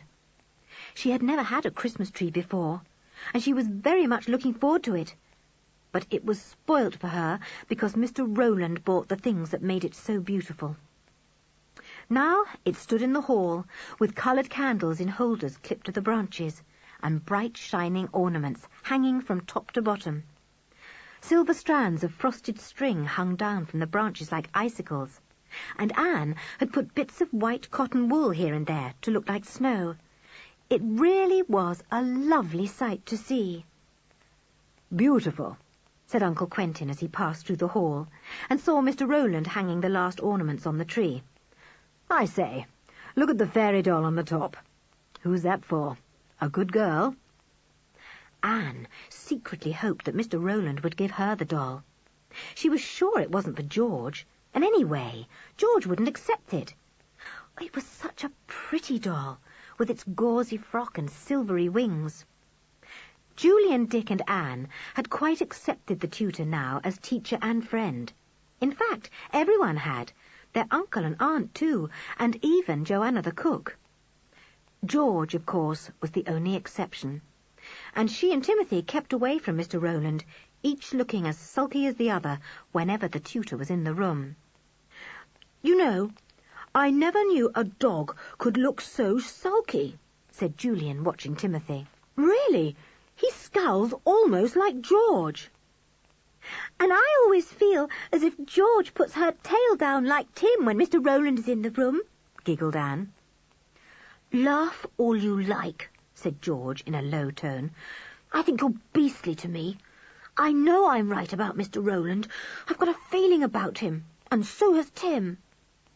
"You're silly, George," said Dick. "You haven't really got a feeling. It's only that Mr. Rowland will keep calling you Georgina and putting you in your place, and that he doesn't like Tim. I dare say he can't help disliking dogs. After all, there was once a famous man called Lord Roberts who couldn't bear cats." "Oh, well, cats are different," said George. "If a person doesn't like dogs, especially a dog like our Timothy, then there really must be something wrong with him." "It's no use arguing with George," said Julian. "Once she's made up her mind about something, she won't budge." George went out of the room in a huff. The others thought she was behaving rather stupidly. "I'm surprised, really," said Anne. "She was so jolly last term at school. Now she's gone all strange, rather like she was when we first knew her last summer." "I do think Mr. Rowland has been decent, digging up the Christmas tree and everything," said Dick. "I still don't like him awfully much sometimes, but I think he's a sport. What about asking him if he can read that old linen rag for us? I don't think I'd mind him sharing our secret, really." "I would love him to share it," said Anne, who was busy doing a marvellous Christmas card for the tutor. "He's most awfully clever. I'm sure he could tell us what the secret way is. Do let's ask him." "All right," said Julian. "I'll show him the piece of linen. It's Christmas Eve tonight. He will be with us in the sitting room because Aunt Fanny is going into the study with Uncle Quentin to wrap up presents for all of us." So, that evening, before Mr. Rowland came in to sit with them, Julian took out the little roll of linen and stroked it out flat on the table. George looked at it in surprise. "Mr. Rowland will be here in a minute," she said. "You'd better put it away quickly." "We're going to ask him if he can tell us what the old Latin words mean," said Julian. "You're not!" cried George in dismay. "Ask him to share our secret? However can you?" "Well, we want to know what the secret is, don't we?" said Julian. "We don't need to tell him where we got this or anything about it, except that we want to know what the markings mean. We're not exactly sharing the secret with him, only asking him to use his brains to help us." "Well, I never thought you'd ask him," said George. "And he'll want to know simply everything about it. You just see if he won't. He's terribly snoopy." "Whatever do you mean?" said Julian in surprise. "I don't think he's a bit snoopy." "I saw him yesterday, snooping round the study when no one was there," said George. "He didn't see me outside the window with Tim. He was having a real poke round." "You know how interested he is in your father's work," said Julian. "Why shouldn't he look at it? Your father likes him too. You're just seeing what horrid things you can find to say about Mr. Rowland." "Oh, shut up, you two," said Dick. "It's Christmas Eve. Don't let's argue or quarrel or say beastly things." Just at that moment, the tutor came into the room. "All as busy as bees?" he said, his mouth smiling beneath its moustache. "Too busy to have a game of cards, I suppose?" "Mr. Rowland, sir," began Julian, "could you help us with something? We've got an old bit of linen here with odd markings on it. The words seem to be in some sort of Latin, and we can't make them out." George gave an angry exclamation as she saw Julian push the piece of linen over towards the tutor. She went out of the room and shut the door with a bang. Tim was with her. "Our sweet-tempered Georgina doesn't seem to be very friendly tonight," remarked Mr. Rowland, pulling the bit of linen towards him. Where in the world did you get this? What an odd thing. Nobody answered. Mr. Rowland studied the roll of linen and then gave an exclamation. Ah, I see why you wanted to know the meaning of those Latin words the other day. The ones that meant hidden path, you remember. They are at the top of this linen roll. Yes, said Dick. All the children leaned over towards Mr. Rowland, hoping he would be able to unravel a little of the mystery for them. We just want to know the meaning of the words, sir, said Julian. This is really very interesting, said the tutor, puzzling over the linen. Apparently, there are directions here for finding the opening or entrance of a secret path or road. That's what we thought, cried Julian excitedly. That's exactly what we thought. Oh, sir, do read the directions and see what you make of them. Well, these 8 squares are meant to represent wooden boards or panels, I think, said the tutor, pointing to the 8 rough squares drawn on the linen. Wait a minute. I can hardly read some of the words. This is most fascinating. Solum lapideum, paries ligneus. And what's this? Cellular. Yes, cellular. The children hung on his words. Wooden panels. That must mean panels somewhere at Kirin farmhouse. Mr. Rowland frowned down at the old printed words. Then he sent Anne to borrow a magnifying glass from her uncle. She came back with it, and the 4 of them looked through the glass, seeing the words 3 times as clearly now. Well, said the tutor at last, as far as I can make out, the directions mean this. A room facing east, 8 wooden panels, with an opening somewhere to be found in that marked one, a stone floor, yes, I think that's right, a stone floor and a cupboard. It all sounds most extraordinary and very thrilling. Where did you get this from? We just found it, said Julian after a pause. Oh, Mr. Rowland, thanks awfully. We could never have made it out by ourselves. I suppose the entrance to the secret way is in a room facing east, then? It looks like it, said Mr. Rowland, poring over the linen roll again. Where did you say you found this? We didn't say, said Dick. It's a secret, really, you see. I think you might tell me, said the tutor, looking at Dick with his brilliant blue eyes. I can be trusted with secrets. You've no idea how many strange secrets I know. Well, said Julian, I don't really see why you shouldn't know where we found this, Mr. Rowland. We found it at Kirin farmhouse, in an old tobacco pouch. I suppose the secret way begins somewhere there. I wonder where and wherever it can lead to. You found it at Kirin farmhouse? Exclaimed Mr. Rowland. Well, I must say that seems to be an interesting old place. I shall have to go over there one day. Julian rolled up the piece of linen and put it into his pocket. Well, thank you, sir, he said. You've solved a bit of the mystery for us, but set another puzzle. We must look for the entrance of the secret way after Christmas, when we can walk over to Kirin farmhouse. I'll come with you, said Mr. Rowland. I may be able to help a little. That is, if you don't mind me having a little share in this exciting secret. Well, you've been such a help in telling us what the words mean, said Julian. We'd like you to come if you want to, sir. Yes, we would, said Anne. We'll go and look for the secret way, then, said Mr. Rowland. What fun we shall have, tapping round the panels, waiting for a mysterious dark entrance to appear. I don't suppose George will go, Dick murmured to Julian. You shouldn't have said Mr. Rowland could go with us, Ju. That means that old George will have to be left out of it. You know how she hates that. I know, said Julian, feeling uncomfortable. Don't let's worry about that now, though. George may feel different after Christmas. She can't keep up this kind of behaviour forever. Chapter 8. What happened on Christmas night? It was great fun on Christmas morning. The children awoke early and tumbled out of bed to look at the presents that were stacked on chairs nearby. Squeals and yells of delight came from everyone. Oh, a railway station, just what I wanted. Who gave me this marvellous station? A new doll with eyes that shut. I shall call her Betsy May. She looks just like a Betsy May. I say, what a whopping great book, all about aeroplanes. From Aunt Fanny. How decent of her. Timothy, look what Julian has given you. A collar with big brass studs all round. You will be grand. Go and lick him to say thank you.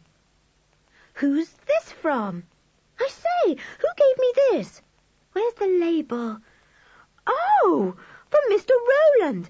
How decent of him. Look, Julian, a pocket knife with 3 blades. So the cries and exclamations went on, and the 4 excited children and the equally excited dog spent a glorious hour before a late Christmas breakfast, opening all kinds and shapes of parcels. The bedrooms were in a fine mess when the children had finished. "Who gave you that book about dogs, George?" asked Julian, seeing rather a nice dog book lying on George's pile. "Mr. Rowland," said George, rather shortly. Julian wondered if George was going to accept it. He rather thought she wouldn't. But the little girl, defiant and obstinate as she was, had made up her mind not to spoil Christmas Day by being difficult. So, when the others thanked the tutor for their things, she too added her thanks, though in rather a stiff little voice. George had not given the tutor anything, but the others had, and Mr. Rowland thanked them all very heartily, appearing to be very pleased indeed. He told Anne that her Christmas card was the nicest he had ever had, and she beamed at him with joy. "Well, I must say it's nice to be here for Christmas," said Mr. Rowland, when he and the others were sitting round a loaded Christmas table at the midday dinner. "Shall I carve for you, Mr. Quentin? I'm good at that." Uncle Quentin handed him the carving knife and fork gladly. "It's nice to have you here," he said warmly. "I must say you've settled in well. I'm sure we all feel as if we've known you for ages." It really was a jolly Christmas Day. There were no lessons, of course, and there were to be none the next day either. The children gave themselves up to the enjoyment of eating a great deal, sucking sweets, and looking forward to the lighting of the Christmas tree. It looked beautiful when the candles were lighted. They twinkled in the darkness of the hall, and the bright ornaments shone and glowed. Tim sat and looked at it, quite entranced. "He likes it as much as we do," said George.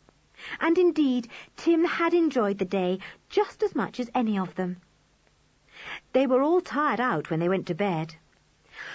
"I shan't be long before I'm asleep," yawned Anne. "Oh, George, it's been fun, hasn't it? I did like the Christmas tree." "Yes, it's been lovely," said George, jumping into bed. "Here comes Mother to say good night. Basket, Tim, basket."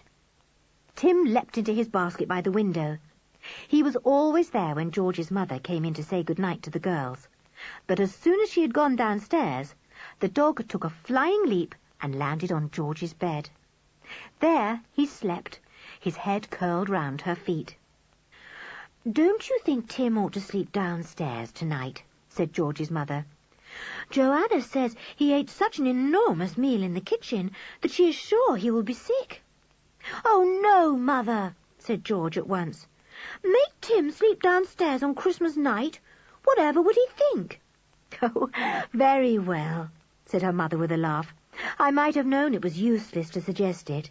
Now, to sleep quickly, Anne and George. It's late, and you're all tired." She went into the boys' room and said good night to them too. They were almost asleep.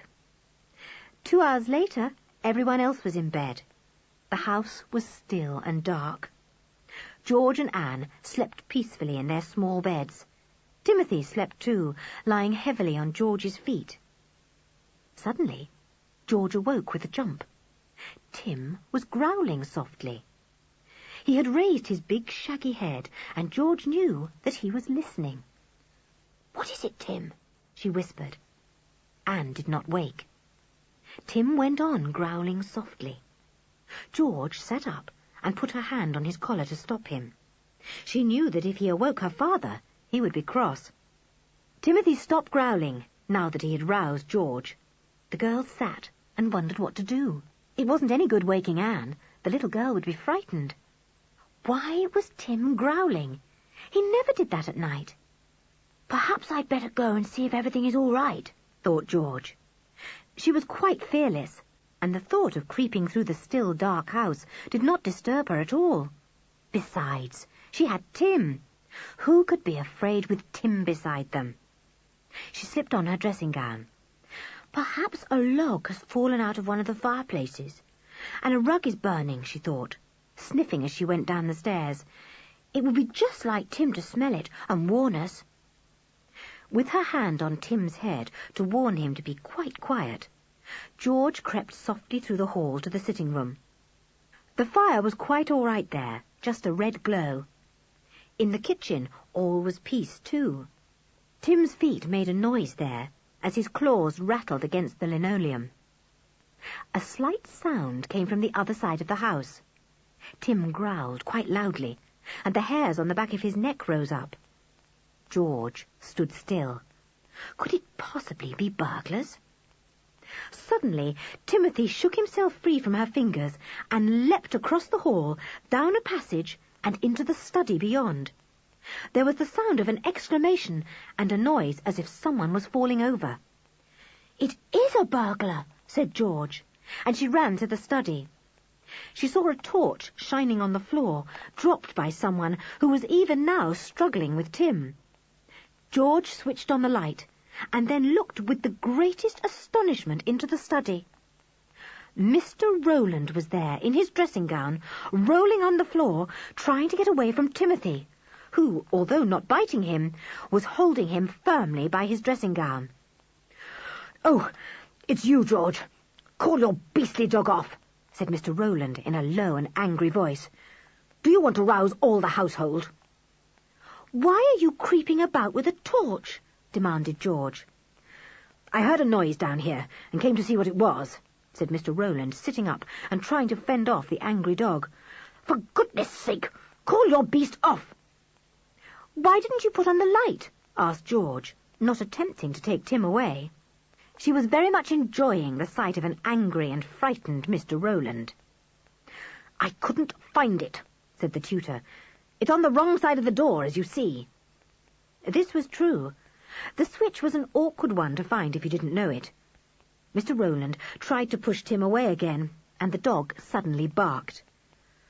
"Well, he'll wake everyone," said the tutor angrily. "I didn't want to rouse the house. I thought I could find out for myself if there was anyone about. A burglar, perhaps. Here comes your father." George's father appeared, carrying a large poker. He stood still in astonishment when he saw Mr. Rowland on the ground and Timothy standing over him. "What's all this?" he exclaimed. Mr. Rowland tried to get up, but Tim would not let him. George's father called to him sternly, "Tim, come here, sir." Timothy glanced at George to see if his mistress agreed with her father's command.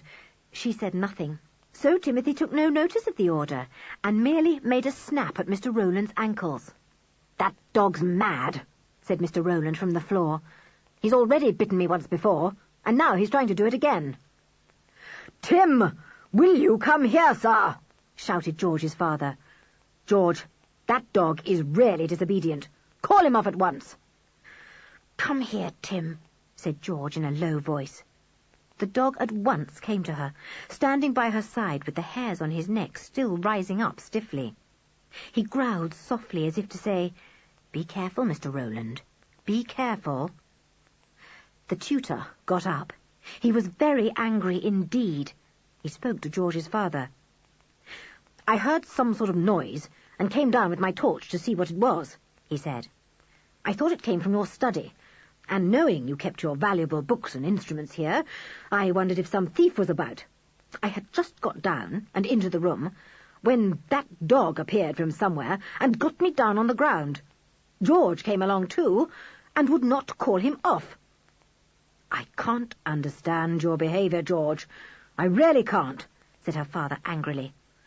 "I hope you're not going to behave stupidly, as you used to behave before your cousins came last summer.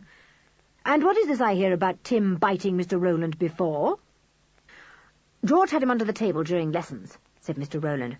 I didn't know that, and when I stretched out my legs, they touched Tim, and he bit me. I didn't tell you before, sir, because I didn't want to trouble you.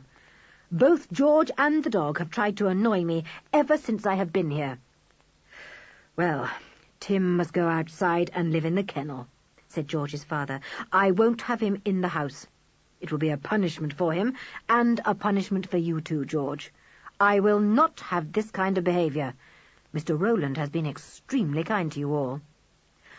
"I won't let Tim live outside," said George furiously. "It's such cold weather, and it would simply break his heart." "Well, his heart must be broken then," said her father. "It will depend entirely on your behaviour from now on, whether Tim is allowed in the house at all these holidays. I shall ask Mr. Rowland each day how you have behaved. If you have a bad report, then Tim stays outside. Now you know. Go back to bed, but first apologise to Mr. Rowland." "I won't," said George, and choked by feelings of anger and dismay, she tore out of the room and up the stairs. The two men stared after her. "Let her be," said Mr. Rowland. "She's a very difficult child, and has made up her mind not to like me, that's quite plain. But I shall be very glad to know that dog isn't in the house. I'm not at all certain that Georgina wouldn't set him on me if she could."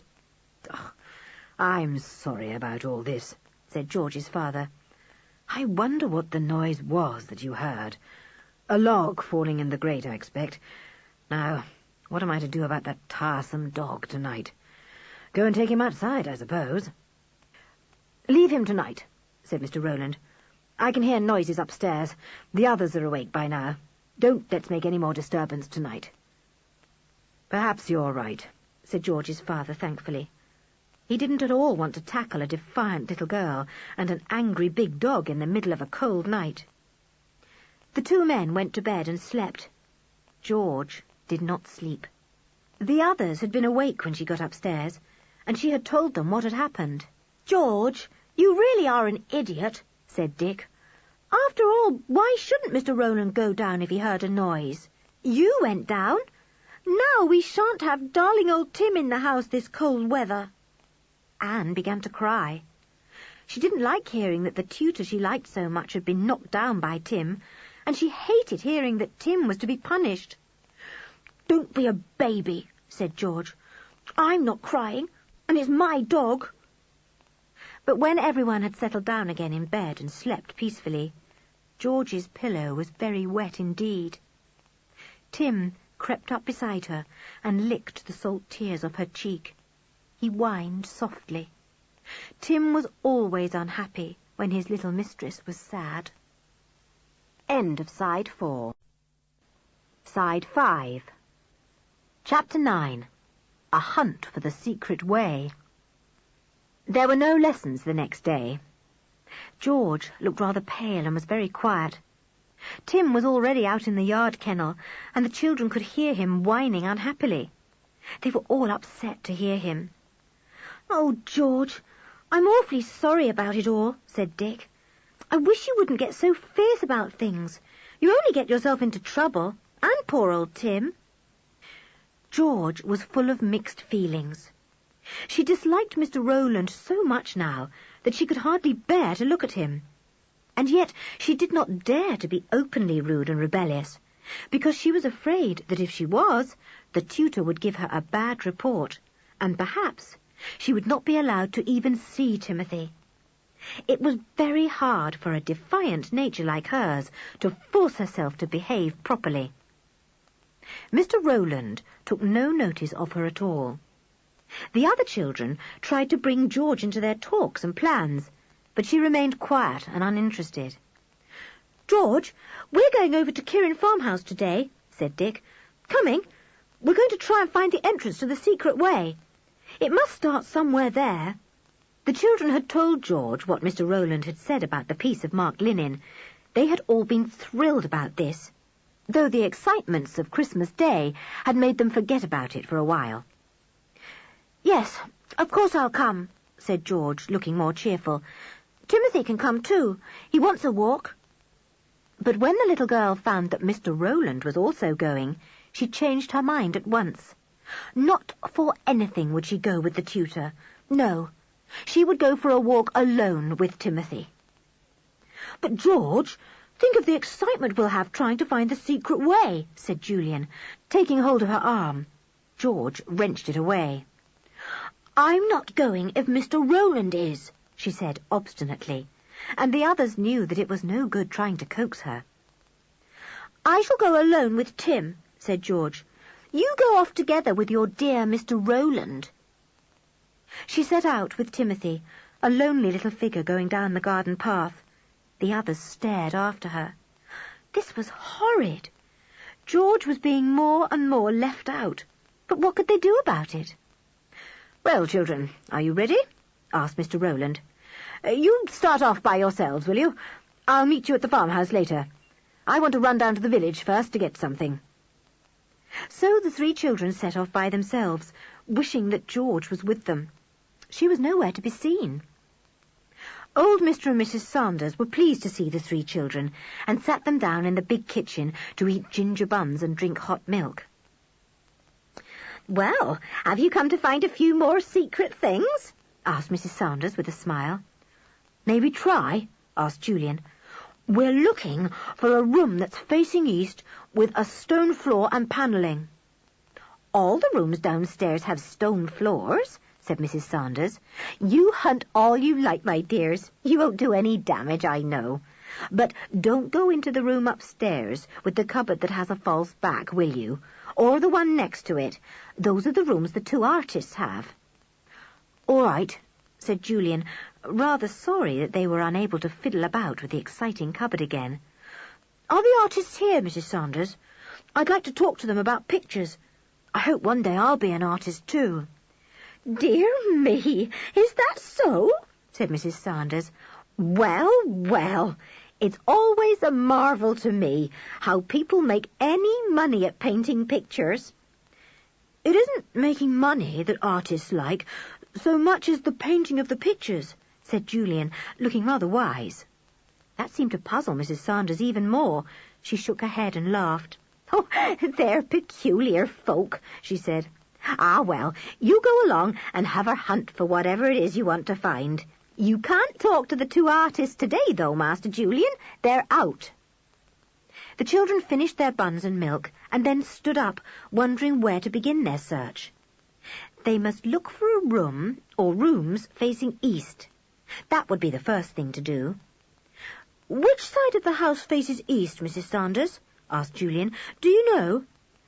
"The kitchen faces due north," said Mrs. Sanders, "so east will be over there." She pointed to the left. "Thanks," said Julian. "Come on, everyone." The 3 children went out of the kitchen and turned to the left. There were 3 rooms there, a kind of scullery, not much used now, a tiny room used as a den by old Mr. Sanders, and a room that had once been a drawing room, but which was now cold and unused. "They've all got stone floors," said Julian. "So we'll have to hunt through all of the 3 rooms," said Anne. "No, we won't," said Julian. "We shan't have to look in this scullery for one thing." "Why not?" asked Anne. "Because the walls are of stone, silly, and we want panelling," said Julian. "Use your brains, Anne." "Well, that's one room we needn't bother with, then," said Dick. "Look, both this little room and the drawing room have panelling, Julian. We must search in both." "There must be some reason for putting 8 squares of panelling in the directions," said Julian, looking at the roll of linen again. "It would be a good idea to see whether there's a place with 8 squares only, you know, over a window or something." It was tremendously exciting to look round the 2 rooms. The children began with the smaller room. It was panelled all the way round in dark oak, but there was no place where only 8 panels showed. So the children went into the next room. The panelling there was different. It did not look so old and was not so dark. The squares were rather a different size, too. The children tried each panel, tapping and pressing as they went, expecting at any moment to see one slide back, as the one in the hall had done. Nothing happened at all. They were still in the middle of trying when they heard footsteps in the hall and voices. Somebody looked into the drawing room. It was a man, thin and tall, wearing glasses on his long nose. "Hello," he said. "Mrs. Sanders told me you were treasure hunting or something. How are you getting on?" "Not very well," said Julian politely. He looked at the man and saw behind him another one, younger, with rather screwed-up eyes and a big mouth. "I suppose you are the two artists?" he asked. "We are," said the first man, coming into the room. "Now, just exactly what are you looking for?" Julian did not really want to tell him, but it was difficult not to. "Well, we're just seeing if there's a sliding panel here," he said at last. "There's one in the hall, you know. It's exciting to hunt round." "Shall we help?" said the first artist, coming into the room. "What are your names? Mine's Thomas, and my friend's name is Wilton." The children talked politely for a minute or two, not at all wanting the two men to help. If there was anything to be found, they wanted to find it. It would spoil everything if grown-ups solved the puzzle. Soon, everyone was tap-tap-tapping round the wooden panels. They were in the middle of this when a voice hailed them. "Hello. My word, we are all busy." The children turned and saw their tutor standing in the doorway, smiling at them. The two artists looked at him. Is this a friend of yours?" asked Mr. Thomas. "Yes, he's our tutor, and he's very nice," said Anne, running to Mr. Rowland and putting her hand in his. "Perhaps you will introduce me, Anne," said Mr. Rowland, smiling at the little girl. Anne knew how to introduce people. She had often seen her mother doing it. "This is Mr. Rowland," she said to the two artists. Then she turned to Mr. Rowland. "This is Mr. Thomas," she said, waving her hand towards him. "And the other one is Mr. Wilton." The men half bowed to one another and nodded. "Are you staying here?" asked Mr. Rowland. "A very nice old farmhouse, isn't it?" "It isn't time to go yet, is it?" asked Julian, hearing a clock strike. "Yes, I'm afraid it is," said Mr. Rowland. "I'm later meeting you than I expected. We must go in about 5 minutes, no later. I'll just give you a hand in trying to find this mysterious secret way." But no matter how any one of them pressed and tapped around the panels in either of the two rooms, they could not find anything exciting. It really was most disappointing. "Well, we really must go now," said Mr. Rowland. "Come and say goodbye to Mrs. Sanders." They all went into the warm kitchen, where Mrs. Sanders was cooking something that smelt most delicious. "Something for our lunch, Mrs. Sanders?" said Mr. Wilton. "My word, you really are a wonderful cook." Mrs. Sanders smiled. She turned to the children. "Well, dearies, did you find what you wanted?" she asked. "No," said Mr. Rowland, answering for them. "We haven't been able to find the secret way after all." "The secret way?" said Mrs. Sanders in surprise. "What do you know about that now? I thought it had all been forgotten. In fact, I hadn't believed in that secret way for many a year." "Oh, Mrs. Sanders, do you know about it?" cried Julian. "Where is it?" "I don't know, dear. The secret of it has been lost for many a day," said the old lady. "I remember my old grandmother telling me something about it when I was smaller than any of you, but I wasn't interested in things like that when I was little. I was all for cows and hens and sheep." "Oh, Mrs. Sanders, do try and remember something," begged Dick. "What was the secret way?" "Well, it was supposed to be a hidden way from Kirin farmhouse to somewhere else," said Mrs. Sanders. "I don't know where, I'm sure. It was used in the olden days, when people wanted to hide from enemies." It was disappointing that Mrs. Sanders knew so little. The children said goodbye and went off with their tutor, feeling that their morning had been wasted. George was indoors when they got to Kirin Cottage. Her cheeks were not so pale now, and she greeted the children eagerly. "Did you discover anything? Tell me all about it," she said. "There's nothing to tell," said Dick rather gloomily. "We found 3 rooms facing east, with stone floors, but only 2 of them had wooden panelling, so we hunted round those, tapping and punching, but there wasn't anything to be discovered at all." "We saw the 2 artists," said Anne. "One was tall and thin and had a long nose with glasses on. He was called Mr. Thomas. The other was younger, with little piggy eyes and an enormous mouth." "I met them out this morning," said George. "It must have been them. Mr. Rowland was with them, and they were all talking together. They didn't see me." "Oh, it couldn't have been the artists you saw," said Anne at once. "Mr. Rowland didn't know them. I had to introduce them." "Well, I'm sure I heard Mr. Rowland call one of them Wilton," said George, puzzled. "He must have known them." "It couldn't have been the artists," said Anne again. "They really didn't know Mr. Rowland. Mr. Thomas asked if he was a friend of ours."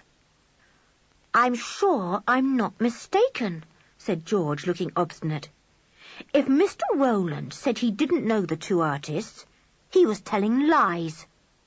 "Oh, you're always making out that he's doing something horrid," cried Anne indignantly. "You just make up things about him." "Shh," said Julian. "Here he is." The door opened and the tutor came in. "Well," he said, "it was disappointing that we couldn't find the secret way, wasn't it? Anyway, we were rather foolish to hunt about that drawing room as we did. The panelling there wasn't really old. It must have been put in years after the other." "Oh, well, there's no good looking there again," said Julian, disappointed. "And I'm pretty sure there's nothing to be found in that other little room. We went all over it so thoroughly. Oh, isn't it disappointing?" "It is," said Mr. Rowland. "Well, Julian, how did you like the two artists? I was pleased to meet them. They seemed nice fellows, and I shall like to know them." George looked at the tutor. Could he possibly be telling untruths in such a truthful voice? The little girl was very puzzled. She felt sure it was the artists she had seen him with. But why should he pretend he didn't know them? She must be mistaken. But all the same, she felt uncomfortable about it, and made up her mind to find out the truth, if she could. Chapter 10. A shock for George and Tim. Next morning there were lessons again, and no Timothy under the table. George felt very much inclined to refuse to work, but what would be the good of that? Grown-ups were so powerful and could dole out all kinds of punishments. She didn't care how much she was punished herself, but she couldn't bear to think that Timothy might have to share in the punishments too. So, pale and sullen, the little girl sat down at the table with the others. Anne was eager to join in the lessons. In fact, she was eager to do anything to please Mr. Rowland, because he had given her the fairy doll from the top of the Christmas tree. Anne thought it was the prettiest doll she had ever seen. George had scowled at the doll when Anne showed it to her. She didn't like dolls, and she certainly wasn't going to like one that Mr. Rowland had chosen and given to Anne. But Anne loved it, and had made up her mind to do lessons with the others and work as well as she could. George did as little as she could without getting into trouble. Mr. Rowland took no interest in her or in her work. He praised the others and took a lot of trouble to show Julian something he found difficult.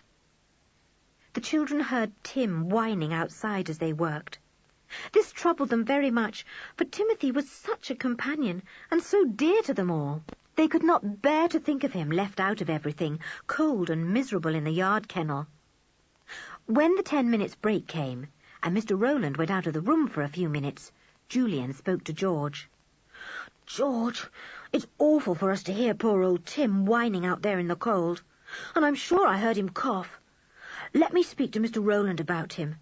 You must feel simply dreadful knowing that Tim is out there." "I thought I heard him cough too," said George, looking worried. "I hope he won't get a cold. He simply doesn't understand why I have to put him there. He thinks I'm terribly unkind." The little girl turned her head away, afraid that tears might come into her eyes. She always boasted that she never cried, but it was very difficult to keep the tears away when she thought of Timothy out there in the cold. Dick took her arm. "Listen, George, you just hate Mr. Rowland, and I suppose you can't help it. But we can none of us bear Timothy being out there all alone, and it looks like snow today, which would be awful for him. Could you be awfully, awfully good today and forget your dislike so that when your father asks Mr. Rowland for your report, he can say you were very good, and then we'll ask Mr. Rowland if he wouldn't let Timmy come back into the house. See?" Timothy coughed again out in the yard, and George's heart went cold. Suppose he got that awful illness called pneumonia, and she couldn't nurse him because he had to live in the kennel. She would die of unhappiness. She turned to Julian and Dick. "All right," she said. "I do hate Mr. Rowland, but I love Timothy more than I hate the tutor, so for Tim's sake I'll pretend to be good and sweet and hard-working, and then you can beg him to let Timothy come back." "Good girl," said Julian. "Now, here he comes, so do your best." To the tutor's enormous surprise, George gave him a smile when he came into the room. This was so unexpected that it puzzled him. He was even more puzzled to find that George worked harder than anyone for the rest of the morning, and she answered politely and cheerfully when he spoke to her. He gave her a word of praise. "Well done, Georgina. I can see you've got brains." "Thank you," said George, and gave him another wan smile, a very watery, poor affair compared with the happy smiles the others had been used to, but still, it was a smile. At dinner-time, George looked after Mr. Rowland most politely, passed him the salt, offered him more bread, got up to fill his glass when it was empty. The others looked at her in admiration. George had plenty of pluck. She must be finding it very difficult to behave as if Mr. Rowland was a great friend when she really disliked him so much. Mr. Rowland seemed very pleased and appeared to be quite willing to respond to George's friendliness. He made a little joke with her and offered to lend her a book he had about a dog. George's mother was delighted to find that her difficult daughter seemed to be turning over a new leaf. Altogether, things were very much happier that day. "George, you go out of the room before your father comes in to ask Mr. Rowland about your behaviour tonight," said Julian. "Then, when the tutor gives you a splendid report, we will all ask if Timothy can come back. It will be easier if you are not there." "All right," said George. She was longing for this difficult day to be over. It was very hard for her to pretend to be friendly when she was not. She could never, never do it, if it wasn't for Timothy's sake. George disappeared out of the room just before 6 o'clock, when she heard her father coming. He walked into the room and nodded to Mr. Rowland. "Well, have your pupils worked well today?" he asked. "Very well indeed," said Mr. Rowland. "Julian has really mastered something he didn't understand today. Dick has done well in Latin. Anne has written out a French exercise without a single mistake." "And what about George?" asked Uncle Quentin. "I was coming to Georgina," said Mr. Rowland, looking round and seeing that she was gone. "She has worked better than anyone else today. I am really pleased with her.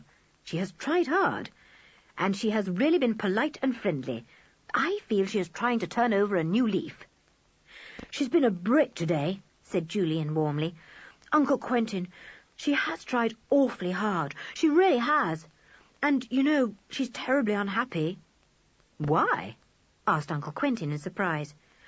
"Because of Timothy," said Julian. "He's out in the cold, you see, and he's got a dreadful cough."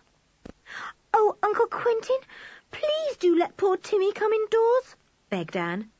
"Yes, please do," said Dick. "Not only for George's sake, because she loves him so, but for us, too. We hate to hear him whining outside. And George does deserve a reward, Uncle. She's been marvellous today." "Well," said Uncle Quentin, looking doubtfully at the 3 eager faces before him, "well, I hardly know what to say. If George is going to be sensible and the weather gets colder, well—" He looked at Mr. Rowland, expecting him to say something in favour of Timothy. But the tutor said nothing. He looked annoyed. "What do you think, Mr. Rowland?" asked Uncle Quentin. "I think you should keep to what you said and let the dog stay outside," said the tutor. "George is spoilt and needs firm handling. You should really keep to your decision about the dog. There is no reason to give way about it just because she tried to be good for once." The 3 children stared at Mr. Rowland in surprise and dismay. It had never entered their heads that he would not back them up. "Oh, Mr. Rowland, you are horrid," cried Anne. "Oh, do say you'll have Timothy back." The tutor did not look at Anne. He pursed up his mouth beneath its thick moustache and looked straight at Uncle Quentin. "Well," said Uncle Quentin, perhaps we had better see how George behaves for a whole week. After all, just one day isn't much." The children stared at him in disgust. They thought he was weak and unkind. Mr. Rowland nodded his head. "Yes," he said, "a week will be a better test. If Georgina behaves well for a whole week, we'll have another word about the dog. But at present, I feel it would be better to keep him outside." "Very well," said Uncle Quentin, and went out of the room. He paused to look back. "Come along into my study sometime," he said. "I've got a bit further with my formula. It's at a very interesting stage." The 3 children looked at one another, but said nothing. How mean of the tutor to stop Uncle Quentin from having Timothy indoors again. They all felt disappointed in him. The tutor saw their faces. "I'm sorry to disappoint you," he said, "but I think if you'd been bitten by Timothy once, and snapped at all over when he got you on the floor, you would not be very keen on having him in either." He went out of the room.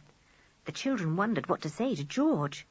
She came in a moment later, her face eager, but when she saw the gloomy looks of the other 3, she stopped short. "Isn't Tim to come in?" she asked quickly. "What's happened? Tell me." They told her. The little girl's face grew dark and angry when she heard how the tutor had put his foot down about Timothy, even when her father had himself suggested that the dog might come indoors. "Oh, what a beast he is!" she cried. "How I do hate him! I'll pay him back for this. I will! She rushed out of the room. They heard her fumbling in the hall, and then the front door banged. "She's gone out into the dark," said Julian. "I bet she's gone to Timmy. Poor old George. Now she'll be worse than ever." That night, George could not sleep. She lay and tossed in her bed, listening for Timothy. She heard him cough. She heard him whine. He was cold. She knew he was. She had put plenty of fresh straw into his kennel, and had turned it away from the cold north wind, but he must feel the bitter night terribly after sleeping for so long on her bed. Timothy gave such a hollow cough that George could bear it no longer. She simply must get up and go down to him. "I shall bring him into the house for a little while and rub his chest with some of that stuff Mother uses for herself when she's got a cold on her chest," thought the girl. "Perhaps that will do him good." She quickly put a few clothes on and crept downstairs. The whole house was quiet. She slipped out into the yard and undid Tim's chain. He was delighted to see her and licked her hands and face lovingly. "Come along into the warm for a little while," whispered the little girl. "I'll rub your poor chest with some oil I've got." Timmy pattered behind her into the house. She took him into the kitchen, but the fire was out and the room was cold. George went to look at the other rooms. There was quite a nice fire still in her father's study. She and Tim went in there. She did not put on the light because the firelight was fairly bright. She had with her the little bottle of oil from the bathroom cupboard. She put it down by the fire to warm. Then she rubbed the dog's hairy chest with the oil, hoping it would do him good. "Don't cough now if you can help it, Tim," she whispered. "If you do, someone may hear you. Lie down here by the fire, darling, and get nice and warm. Your cold will soon be better." Timothy lay down on the rug. He was glad to be out of his kennel and with his beloved mistress. He put his head on her knee. She stroked him and whispered to him. The firelight glinted on the curious instruments and glass tubes that stood around on shelves in her father's study. A log shifted a little in the fire and settled lower, sending up a cloud of sparks. It was warm and peaceful there. The little girl almost fell asleep. The big dog closed his eyes too and rested peacefully, happy and warm. George settled down with her head on his neck. She awoke to hear the study clock striking 6. The room was cold now, and she shivered. Goodness, 6 o'clock! Joanna the cook would soon be awake. She must not find Timmy and George in the study. "Tim, darling, wake up. We must put you back into your kennel," whispered George. "I'm sure your cold is better, because you haven't coughed once since you've been indoors. Get up and don't make a noise." Tim stood up and shook himself. He licked George's hand. He understood perfectly that he must be quite quiet. The two of them slipped out of the study, went into the hall, and out of the front door. In a minute or two, Timothy was on the chain and in his kennel, cuddled down among the straw. George wished she could cuddle there with him. She gave him a pat and slipped back indoors again. She went up to bed, sleepy and cold. She forgot that she was partly dressed and got into bed just as she was. She was asleep in a moment. In the morning, Anne was most amazed to find that George had on vest, knickers, jeans, and jersey when she got out of bed to dress. "Look," she said, "you're half-dressed. But I saw you undressing last night." "Be quiet," said George. "I went down and let Tim in last night." "Indoors all these holidays," said George. "Well, they said a week," said Dick. "Can't you try for a week?" "No. At the end of a week, Mr. Rowland will say I must try for another week," said George. "He's got a real dislike for poor Tim, and for me, too. I'm not surprised at that, because I know that when I try to be horrid, I really am horrid. But he shouldn't hate poor Timmy." "Oh, George, you'll spoil the whole holes if you're silly and keep getting into trouble," said Anne. "Well, I'll spoil them then," said George, the sulky look coming back on her face. "I don't see why you have to spoil them for us as well as for yourself," said Julian. "They don't need to be spoilt for you," said George. "You can have all the fun you want. Go for walks with your dear Mr. Rowland, play games with him in the evening, and laugh and talk as much as you like. You don't need to take any notice of me." "You are a funny girl, George," said Julian with a sigh. "We like you, and we hate you to be unhappy. So how can we have fun if we know you're miserable? And Timmy, too." "Don't worry about me," said George, in rather a choky voice. "I'm going out to Tim. I'm not coming into lessons today." "George, but you must," said Dick and Julian together. "There's no must about it," said George. "I'm just not coming. I won't work with Mr. Rowland till he says I can have Timothy indoors again." "But you know you can't do things like that. You'll be told off or something," said Dick. "I shall run away if things get too bad," said George in a shaky voice. "I shall run away with Tim." She went out of the room and shut the door with a bang. The others stared after her. What could you do with a person like George? Anyone could rule her with kindness and understanding, but as soon as she came up against anyone who disliked her, or whom she disliked, she shied away like a frightened horse, and kicked like a frightened horse, too. Mr. Rowland came into the sitting-room, his books in his hand. He smiled at the 3 children. "Well, all ready for me, I see. Where's Georgina?" Nobody answered. Nobody was going to give George away. "Don't you know where she is?" asked Mr. Rowland in surprise. He looked at Julian. "No, sir," said Julian truthfully. "I've no idea where she is." "Well, perhaps she will come along in a few minutes," said Mr. Rowland. "Gone to feed that dog of hers, I suppose." They all settled down to work. The time went on, and George did not come in. Mr. Rowland glanced at the clock and made an impatient clicking noise with his tongue. "Really, it's too bad of Georgina to be so late. Anne, go and see if you can find her." Anne went. She looked in the bedroom. There was no George there. She looked in the kitchen. Joanna was there making cakes. She gave the little girl a hot piece to eat. She had no idea where George was. Anne couldn't find her anywhere. She went back and told Mr. Rowland. He looked angry. "I shall have to report this to her father," he said. "I have never had to deal with such a rebellious child before. She seems to do everything she possibly can to get herself into trouble." Lessons went on. Break came, and still George did not appear. Julian slipped out and saw that the yard kennel was empty. So, George had gone out with Timmy. What a row she would get into when she got back. No sooner had the children settled down after break to do the rest of the morning's lessons than a big disturbance came. Uncle Quentin burst in, looking upset and worried. "Have any of you children been into my study?" he asked. "No, Uncle Quentin," they all answered. "You said we weren't to," said Julian. "Why? Has something been broken?" asked Mr. Rowland. "Yes.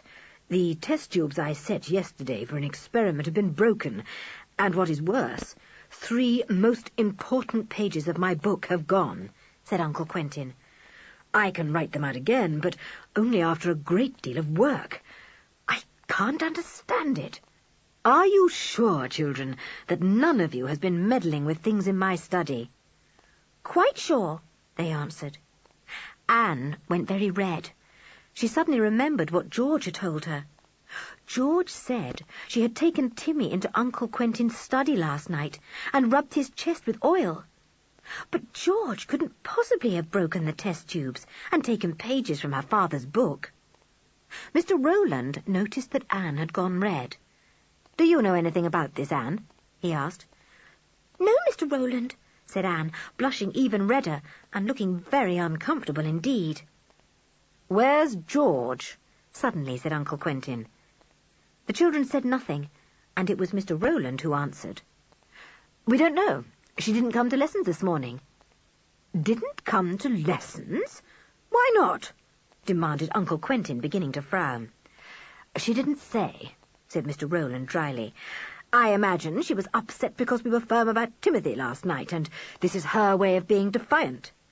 "The naughty girl," said George's father angrily. "I don't know what's come over her lately. Fanny, come here. Did you know that George hasn't been into her lessons today?" Aunt Fanny came into the room. She looked very worried. She had a little bottle in her hand, and the children wondered what it was. "Didn't come into lessons?" repeated Aunt Fanny. "How extraordinary! Then where is she?" "I don't think you need to worry about her," said Mr. Rowland smoothly.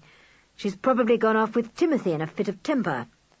What is very much more important is the fact that your work appears to have been spoilt by someone. I only hope it is not George, who has been spiteful enough to get back at you for not allowing her to have her dog in the house." "Of course it wasn't George," cried Dick, angry that anyone should even think such a thing of his cousin. "George would never, never do a thing like that," said Julian. "No, she never would," said Anne, sticking up valiantly for her cousin, although a horrid doubt was in her mind. After all, George had been in the study last night. "Quentin, I am sure George would not even think of such a thing," said Aunt Fanny. "You will find those pages somewhere, and as for the test tubes that were broken, well, perhaps the wind blew the curtain against them or something. When did you last see those pages?" "Last night," said Uncle Quentin. "I read them over again and checked my figures to make sure they were right. Those pages contain the very heart of my formula. If they got into anyone else's hands, they could use my secret. This is a terrible thing for me. I must know what has happened to them." "I found this in your study, Quentin," said Aunt Fanny, and she held up the little bottle she carried. "Did you put it there? It was in the fender." Uncle Quentin took the bottle and stared at it. "Camphorated oil," he said. "Of course I didn't take it there. Why should I?" "Well, who took it there, then?" asked Aunt Fanny, puzzled. "None of the children has a cold, and anyway, they wouldn't think of the camphorated oil and take it into the study to use. It's most extraordinary." Everyone was astonished. Why should a bottle of camphorated oil appear in the study fender? Only one person could think why. It suddenly came into Anne's mind in a flash. George had said she had taken Timmy into the study and rubbed him with oil. He had had a cough, that was why. And she had left the oil in the study. Oh dear. Now what would happen? Oh, what a pity George had forgotten the oil. Anne went very red again as she looked at the oil. Mr. Rowland, whose eyes seemed very sharp this morning, looked hard at the little girl. "Anne, you know something about that oil," he said suddenly. "What do you know? Did you put it there?" "No," said Anne. "I haven't been into the study. I said I hadn't." "Do you know anything about the oil?" said Mr. Rowland again. "You do know something." Everyone stared at Anne. She stared back. This was simply dreadful. She could not give George away. She could not. George was in quite enough trouble as it was, without getting into any more. She pursed up her little mouth and did not answer. "Anne," said Mr. Rowland sternly, "answer when you are spoken to." Anne said nothing. The two boys stared at her, guessing that it was something to do with George. They did not know that George had brought Timothy in the night before. "Anne, dear," said her aunt gently, "tell us if you know something. It might help us to find out what has happened to Uncle Quentin's papers. It is very, very important." Still Anne said nothing. Her eyes filled with tears. Julian squeezed her arm. "Don't bother Anne," he said to the grown-ups. "If she thinks she can't tell you, she's got some very good reason." "I think she's shielding George," said Mr. Rowland. "Is that it, Anne?" Anne burst into tears. Julian put his arms round his little sister and spoke again to the three grown-ups. "Don't bother Anne. Can't you see she's upset?"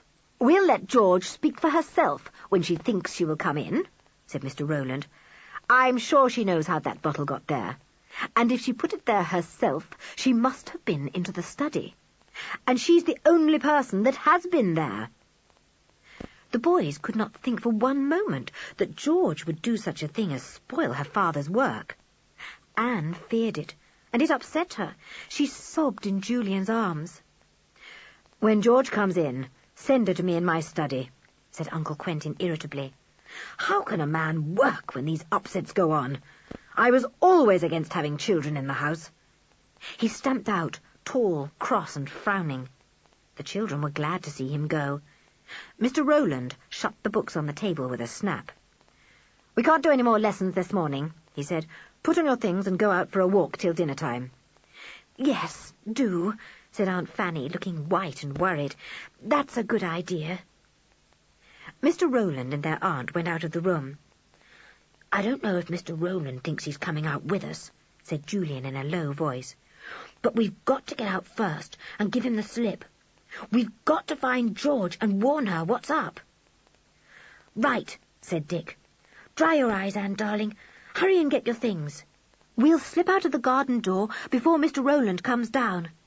I bet George has gone for her favourite walk over the cliffs. We'll meet her."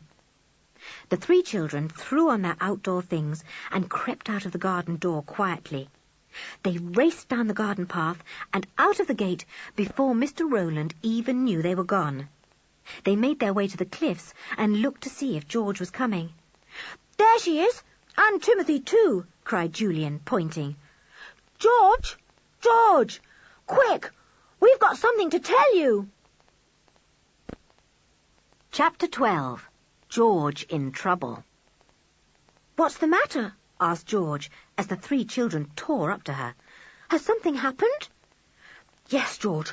Someone has taken 3 most important pages out of your father's book," panted Julian, "and broken the test tubes he was making an experiment with. Mr. Rowland thinks you might have had something to do with it." "The beast!" said George, her blue eyes deepening with anger. "As if I'd do a thing like that. Why should he think it's me, anyway?" "Well, George, you left that bottle of oil in the study fender," said Anne. "I haven't told anyone at all what you told me happened last night, but somehow Mr. Rowland guessed you had something to do with the bottle of oil." "Didn't you tell the boys how I got Timmy indoors?" asked George.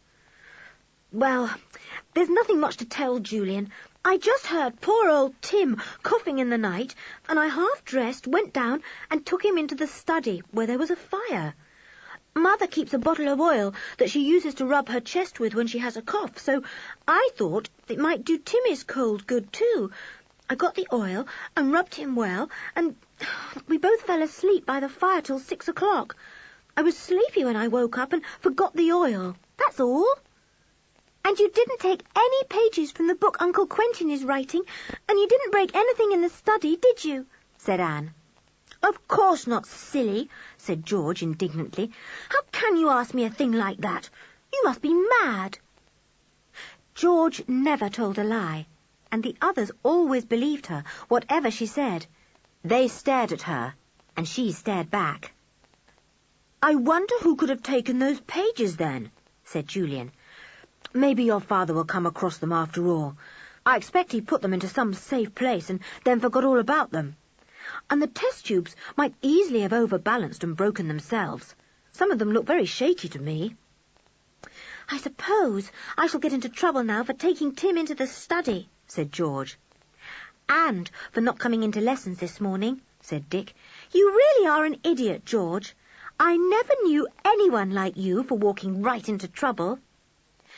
Hadn't you better stay out a bit longer, till everyone has calmed down a bit, said Anne. No, said George at once. If I'm going to get into a row, I'll get into it now. I'm not afraid. She marched over the cliff path, with Timmy running round her as usual. The others followed. It wasn't nice to think that George was going to get into such trouble. They came to the house and went up the path. Mr. Rowland saw them from the window and opened the door. He glanced at George. Your father wants to see you in the study, said the tutor. Then he turned to the others, looking annoyed. Why did you go out without me? I meant to go with you. Oh, did you, sir? I'm sorry, said Julian politely, not looking at Mr. Rowland. We just went out on the cliff a little way. Georgina, did you go into the study last night? Asked Mr. Rowland, watching George as she took off her hat and coat. I'll answer my father's questions, not yours, said George. What you want is a good telling off, said Mr. Rowland, and if I were your father, I'd give it to you. You're not my father, answered George. She went to the study door and opened it. There was no one there. Father isn't here, said George. He'll be there in a minute, said Mr. Rowland.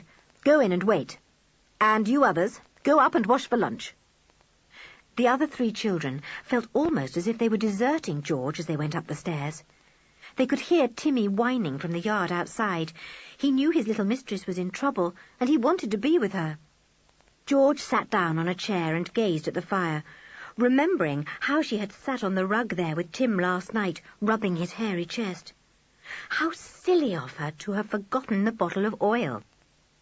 Her father came into the room, frowning and angry. He looked sternly at George. Were you in here last night, George? He asked. Yes, I was, answered George at once. What were you doing in here? Asked her father. You know you children are forbidden to come into my study. I know, said George, but you see, Timmy had a dreadful cough and I couldn't bear it, so I crept down about 1 o'clock and let him in. This was the only room that was really warm. So I sat here and rubbed his chest with the oil Mother uses when she has a cold. Rubbed the dog's chest with camphorated oil? Exclaimed her father in amazement. What a mad thing to do! As if it would do him any good. It didn't seem mad to me, said George. It seemed sensible. And Timmy's cough is much better today. I'm sorry for coming into the study. I didn't touch a thing, of course. George, something very serious has happened, said her father, looking gravely at her. Some of my test tubes, with which I was doing an important experiment, have been broken, and, worse than that, 3 pages of my book have gone. Tell me on your honour that you know nothing of these things. I know nothing of them, said George, looking her father straight in the eyes. Her own eyes shone very blue and clear as she gazed at him. He felt quite certain that George was speaking the truth. She could know nothing of the damage done. Then where were those pages? George, last night, when I went to bed at 11 o'clock, everything was in order, he said. I read over those 3 important pages and checked them once more myself. This morning, they are gone. Then they must have been taken between 11 o'clock and 1 o'clock, said George. I was here from that time until 6. But who could have taken them? Said her father. The window was fastened as far as I know, and nobody knows that those 3 pages were so important but myself. It is most extraordinary. Mr. Rowland probably knew, said George slowly. Don't be absurd, said her father. Even if he did realize they were important, he would not have taken them. He's a very decent fellow. And that reminds me, why were you not at lessons this morning, George? I'm not going to do lessons any more with Mr. Rowland, said George. I simply hate him. George, I will not have you talking like this, said her father. Do you want me to say that you are to lose Tim altogether? No, said George, feeling shaky about the knees. And I don't think it's fair to keep trying to force me to do things by threatening me with losing Timothy. If you do a thing like that, I'll run away or something. There were no tears in George's eyes. She sat bolt upright on her chair, gazing defiantly at her father. How difficult she was! Her father sighed and remembered that he too in his own childhood had been called difficult. Perhaps George took after him. She could be so good and sweet, and here she was being perfectly impossible. Her father did not know what to do with George. He thought he had better have a word with his wife. He got up and went to the door. Stay here. I shall be back in a moment. I want to speak to your mother about you. Don't speak to Mr. Rowland about me, will you? Said George, who felt quite certain that the tutor would urge terrible punishments for her and Timmy. Oh, Father, if only Timothy had been in the house last night, sleeping in my room as usual, he would have heard whoever it was that stole your secret, and he would have barked and roused the house. Her father said nothing, but he knew that what George had said was true. Timmy wouldn't have let anyone get into the study. It was funny he hadn't barked in the night if anyone from outside had climbed in at the study window. Still, it was the other side of the house. Maybe he had heard nothing. The door closed. George sat still on her chair, gazing up at the mantelpiece, where a clock ticked away the time. She felt very miserable. Everything was going wrong. Every single thing. As she gazed at the panelled overmantel, she counted the wooden panels. There were 8. Now, where had she heard of 8 panels before? Of course, in that secret way. There were 8 panels marked on the roll of linen. What a pity there had not been 8 panels in a wooden overmantel at Kirin farmhouse. George glanced out of the window. It was not shining into the room, but it did in the early morning, so it must face east. Fancy, here was a room facing east and with 8 wooden panels. She wondered if it had a stone floor. The floor was covered with a large, thick carpet. George got up and went to the wall. She pulled up the edge of the carpet there and saw that the floor underneath was made of large, flat stones. The study had a stone floor, too. She sat down again and gazed at the wooden panels, trying to remember which one in the roll of linen was marked with a cross. But of course it couldn't be a room in Kirin Cottage. It must be in Kirin farmhouse where the secret way began. But just suppose it was Kirin Cottage. Certainly the directions had been found in Kirin farmhouse, but that was not to say that the secret way had to begin there, even though Mrs. Sanders seemed to think it did. George was feeling excited. I must tap round about those 8 panels and try to find the one that is marked on the linen roll, she thought. It may slide back or something, and I shall suddenly see the entrance opening. She got up to try her luck, but at that moment the door opened again and her father came in, looking very grave. I have been talking to your mother, he said. She agrees with me that you have been very disobedient, rude and defiant. We can't let behaviour like that pass, George. You will have to be punished. George looked anxiously at her father.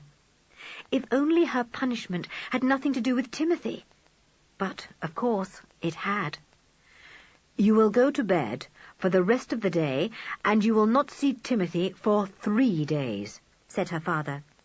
I will get Julian to feed him and take him for a walk. If you persist in being defiant, Timothy will have to go away altogether. I am afraid, strange as it may seem, that dog has a bad influence on you. He hasn't, cried George. Oh, he'll be so miserable if I don't see him for 3 whole days.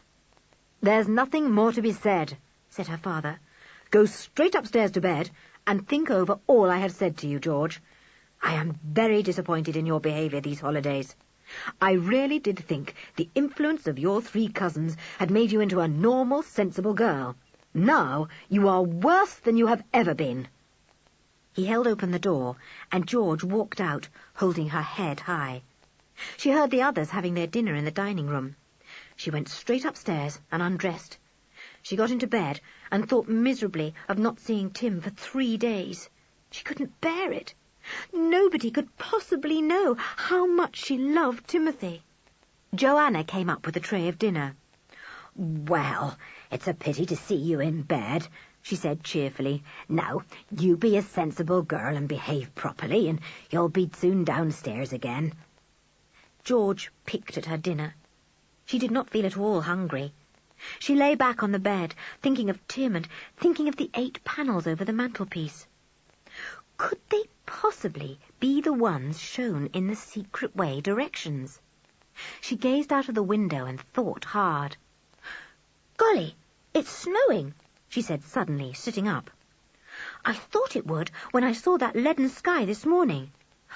It's snowing hard. It will be quite thick by tonight, inches deep. Oh, poor Timothy! I hope Julian will see that his kennel is kept clear of the drifting snow." George had plenty of time to think as she lay in bed. Joanna came and took the tray away.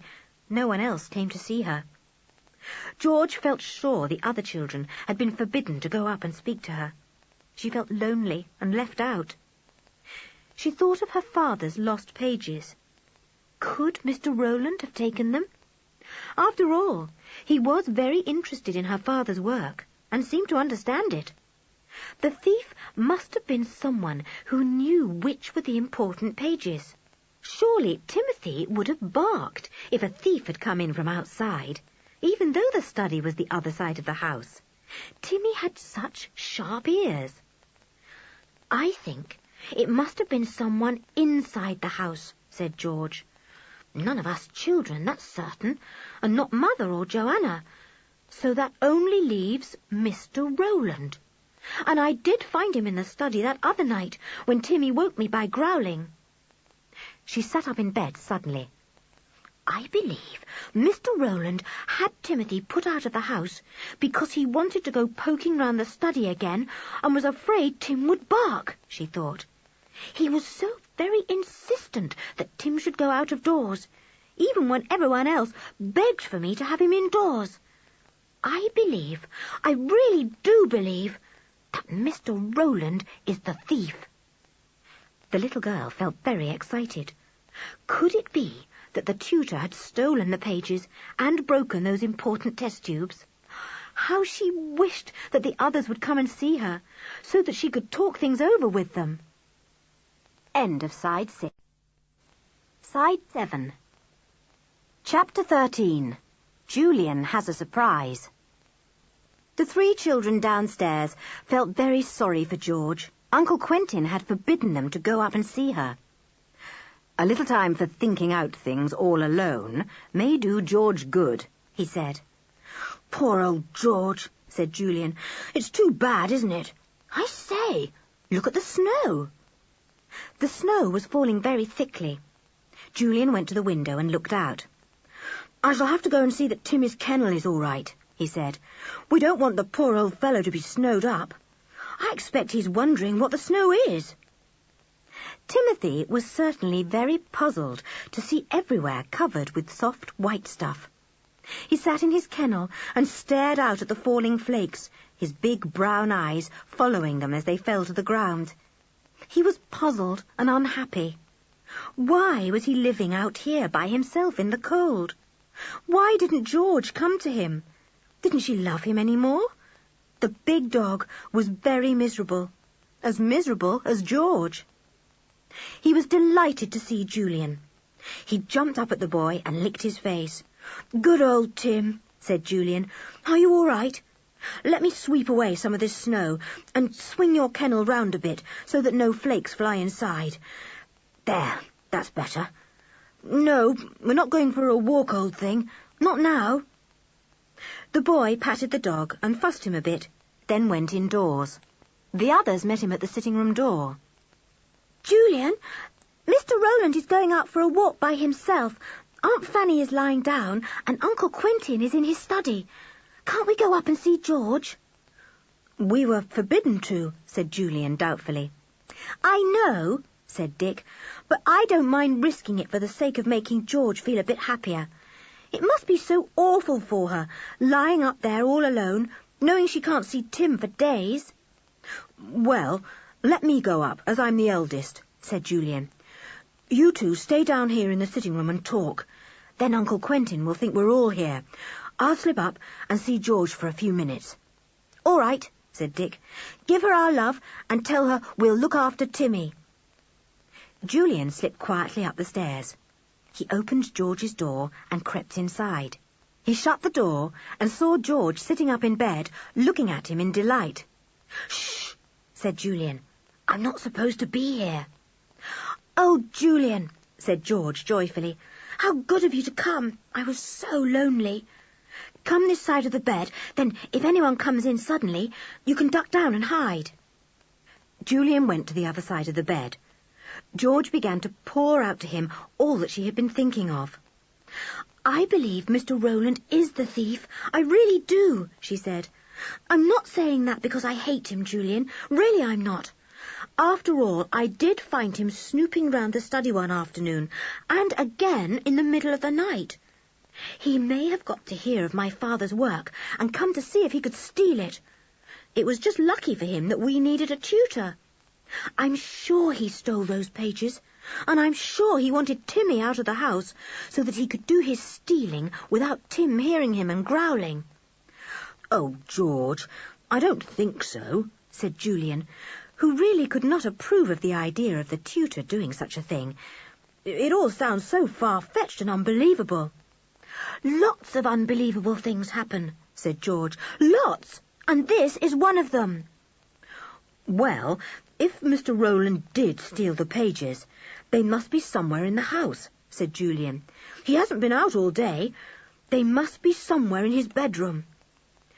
"Of course," said George, looking thrilled. "Oh, I wish he'd go out. Then I'd search his room." "George, you can't do things like that," said Julian, quite shocked. "You simply don't know what things I can do if I really want to," said George, setting her mouth in a firm line.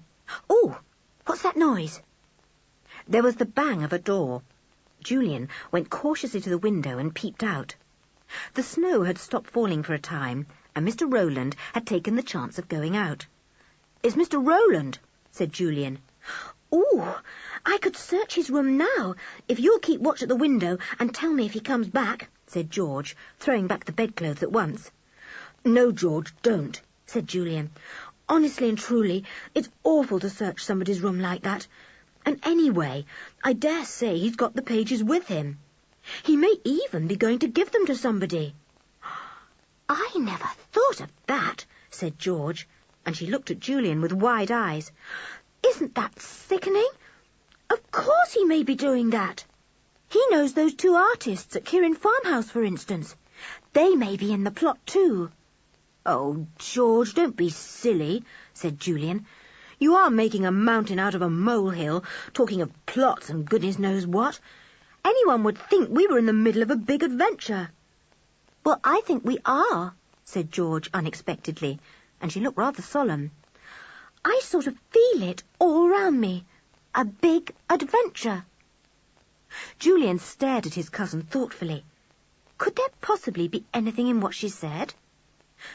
Julian, will you do something for me? Said George. Of course, said the boy at once.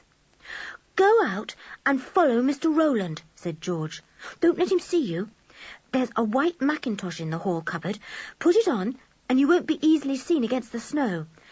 Follow him, and see if he meets anyone, and gives them anything that looks like the pages of my father's book. You know those big pages he writes on. They're very large. All right, said Julian, but if I do, promise you won't go and search his room. You can't do things like that, George.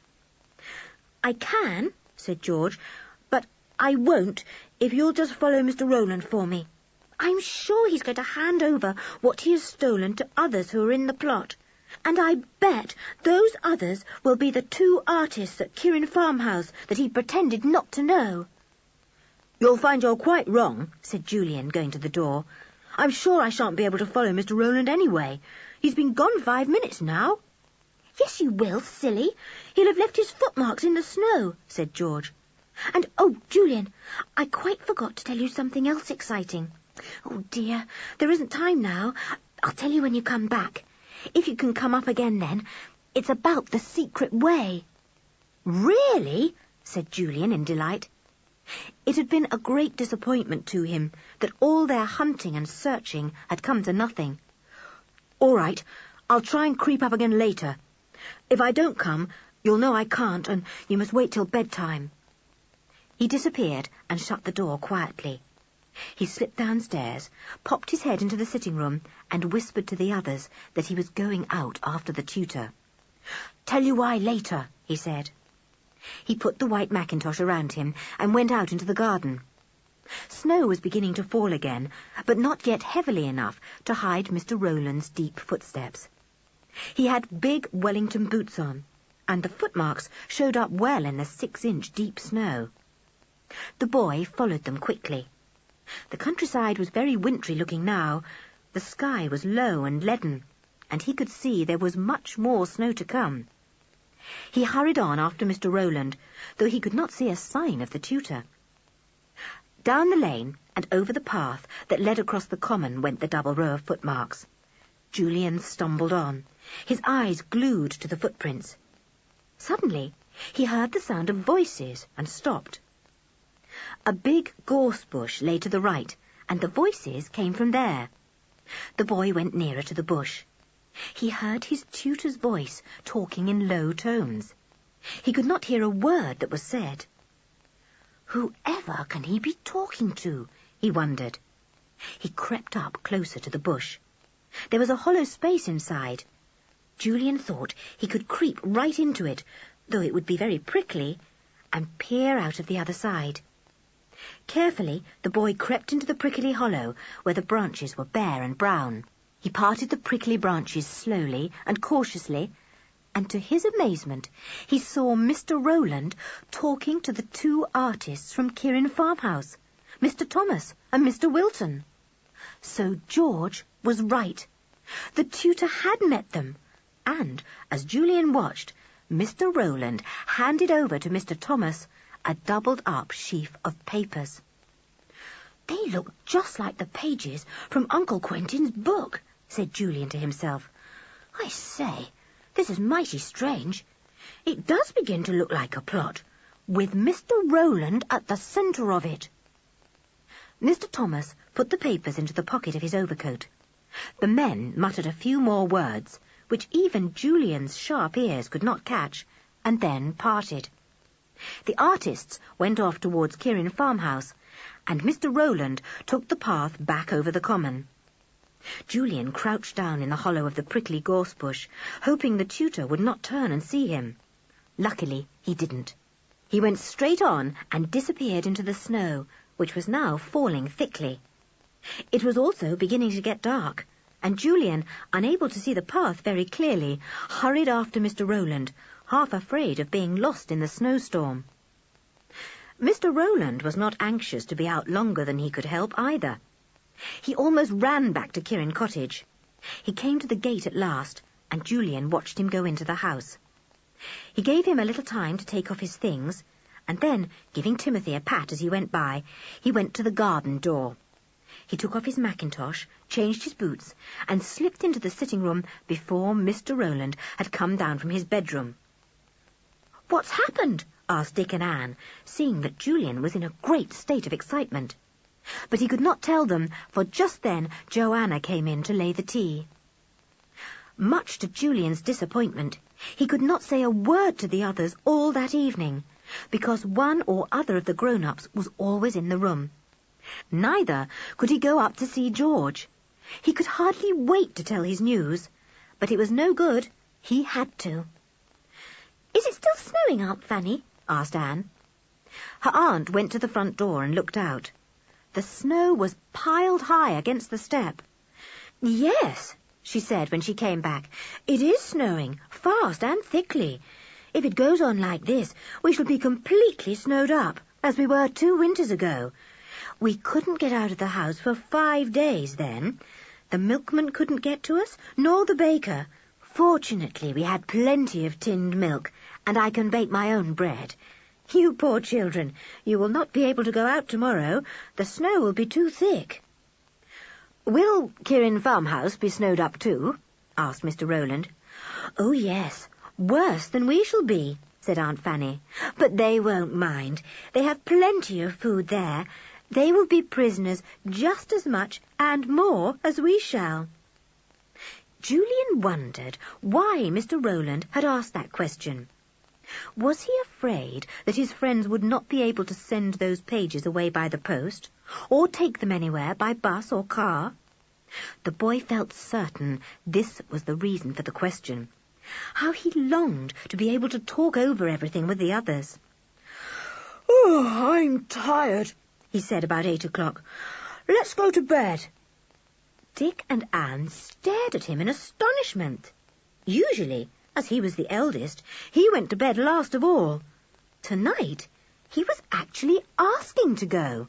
Julian winked quickly at them, and they backed him up at once. Dick yawned widely, and so did Anne. Their aunt put down the sewing she was doing. "You do sound tired," she said. "I think you'd better all go to bed."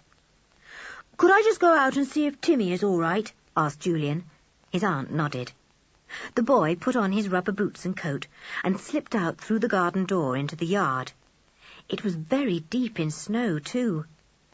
Tim's kennel was half hidden in it. The dog had trampled a space in front of the kennel door and stood there, looking for Julian as he came out of the house. "Oh, poor old boy, out here in the snow all alone," said Julian. He patted the dog, and Timmy whined.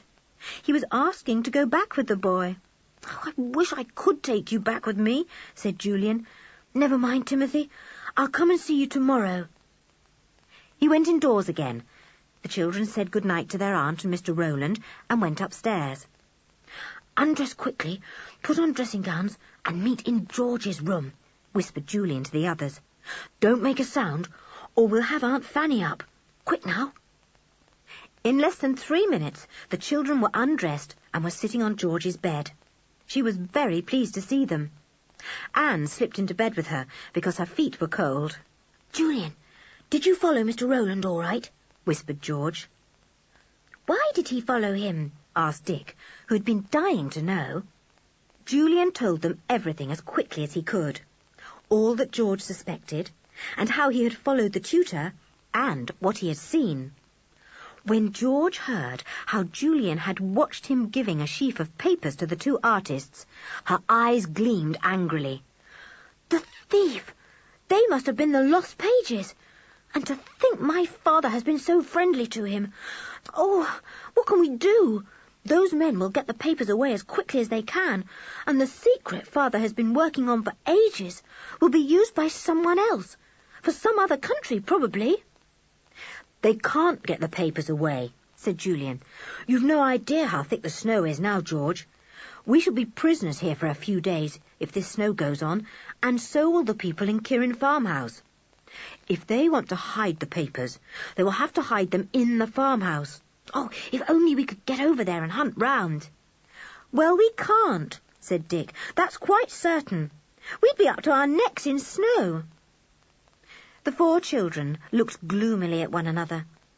Dick and Anne could hardly believe that the jolly Mr. Rowland was a thief, a spy perhaps, trying to steal a valuable secret from a friendly scientist. And they couldn't stop it.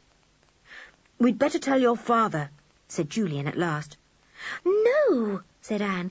He wouldn't believe it, would he, George? He'd laugh at us and go straight and tell Mr. Rowland, said George. That would warn him, and he mustn't be warned. He mustn't know that we guess anything. Shh! Aunt Fanny's coming, whispered Dick suddenly. The boys slipped out of the room and into bed. Anne hopped across to her own little bed. All was peace and quiet when the children's aunt came into the bedroom. She said good night and tucked them up. As soon as she had gone down, the 4 children met together again in George's room. George, tell me now what you were going to say about the secret way, said Julian. Oh, yes, said George. Well, there may be nothing in my idea at all, but in the study downstairs there are 8 wooden panels over the mantelpiece, and the floor is of stone, and the room that faces east. A bit odd, isn't it? Just what the directions said. Is there a cupboard there, too? Asked Julian. No, but there is everything else, said George. And I was just wondering if by any chance the entrance to the secret way is in this house, not in the farmhouse. After all, they both belonged to my family at one time, you know. The people living in the farmhouse years ago must have known all about this cottage. Golly, George, suppose the entrance was here, said Dick. Wouldn't it be simply marvellous? Let's go straight down and look. Don't be silly, said Julian. Go down to the study when Uncle Quentin is there. I'd rather meet 20 lions than face Uncle, especially after what has happened. Well, we simply must find out if George's idea is right. We simply must, said Dick, forgetting to whisper. Shut up, you idiot, said Julian, giving him a punch. Do you want to bring the whole household up here? Sorry, said Dick, but, oh, golly, this is exciting. It's an adventure again. Just what I said, said George eagerly. Listen, shall we wait till midnight, then creep down to the study when everyone is asleep and try our luck? There may be nothing in my idea at all, but we'll have to find out now. I don't believe I could go to sleep till I've tried each one of those panels over the mantelpiece to see if something happens. Well, I know I can't sleep a wink either, said Dick. Listen, is that someone coming up? We'd better go. Come on, Julian. We'll meet in George's room at midnight and creep down and try out George's idea. The 2 boys went off to their own room.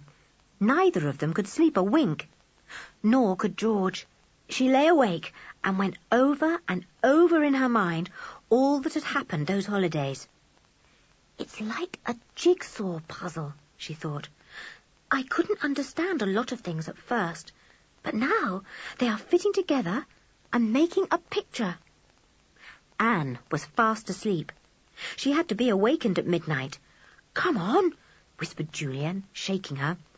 Don't you want to share in this adventure? Chapter 14. The Secret Way at Last. The 4 children crept downstairs through the dark and silent night. Nobody made a sound at all. They made their way to the study. George softly closed the door and then switched on the light. The children stared at the 8 panels over the mantelpiece. Yes, there were exactly 8, 4 in one row and 4 in the row above. Julian spread the linen roll out on the table, and the children pored over it. The cross is in the middle of the second panel in the top row, said Julian in a low voice. I'll try pressing it. Watch, all of you. He went to the fireplace. The others followed him, their hearts beating fast with excitement. Julian stood on tiptoe and began to press hard in the middle of the second panel. Nothing happened. Press harder. Tap it, said Dick. I daren't make too much noise, said Julian, feeling all over the panel to see if there was any roughness that might tell of a hidden spring or lever. Suddenly, under his hands, the panel slid silently back, just as the one had done at Kirin farmhouse in the hall. The children stared at the space behind, thrilled. It's not big enough to get into, said George. It can't be the entrance to the secret way. Julian got out his torch from his dressing-gown pocket. He put it inside the opening and gave a low exclamation. There's a sort of handle here, with strong wire or something attached to it. I'll pull it and see what happens. He pulled, but he was not strong enough to move the handle that seemed to be embedded in the wall. Dick put his hand in, and the two boys then pulled together. Oh, it's moving. It's giving way a bit, panted Julian. Go on, Dick. Pull hard. The handle suddenly came away from the wall, and behind it came thick wire, rusty and old.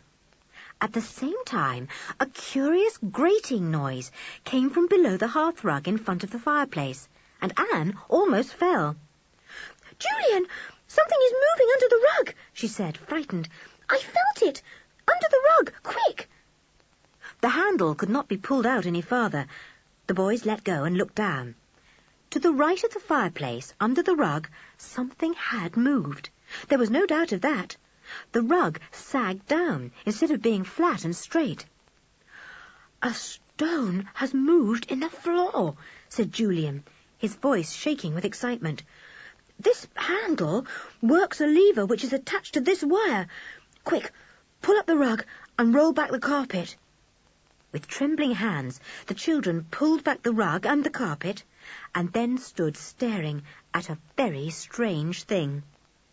A big flat stone laid in the floor had slipped downwards, pulled in some manner by the wire attached to the handle hidden behind the panel. There was now a black space where the stone had been. Look at that, said George in a thrilling whisper. The entrance to the secret way. It's here, after all, said Julian. Let's go down, said Dick. No, said Anne, shivering at the thought of disappearing into the black hole.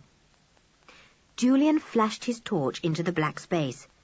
The stone had slid down and then sideways. Below was a space just big enough to take a man bending down.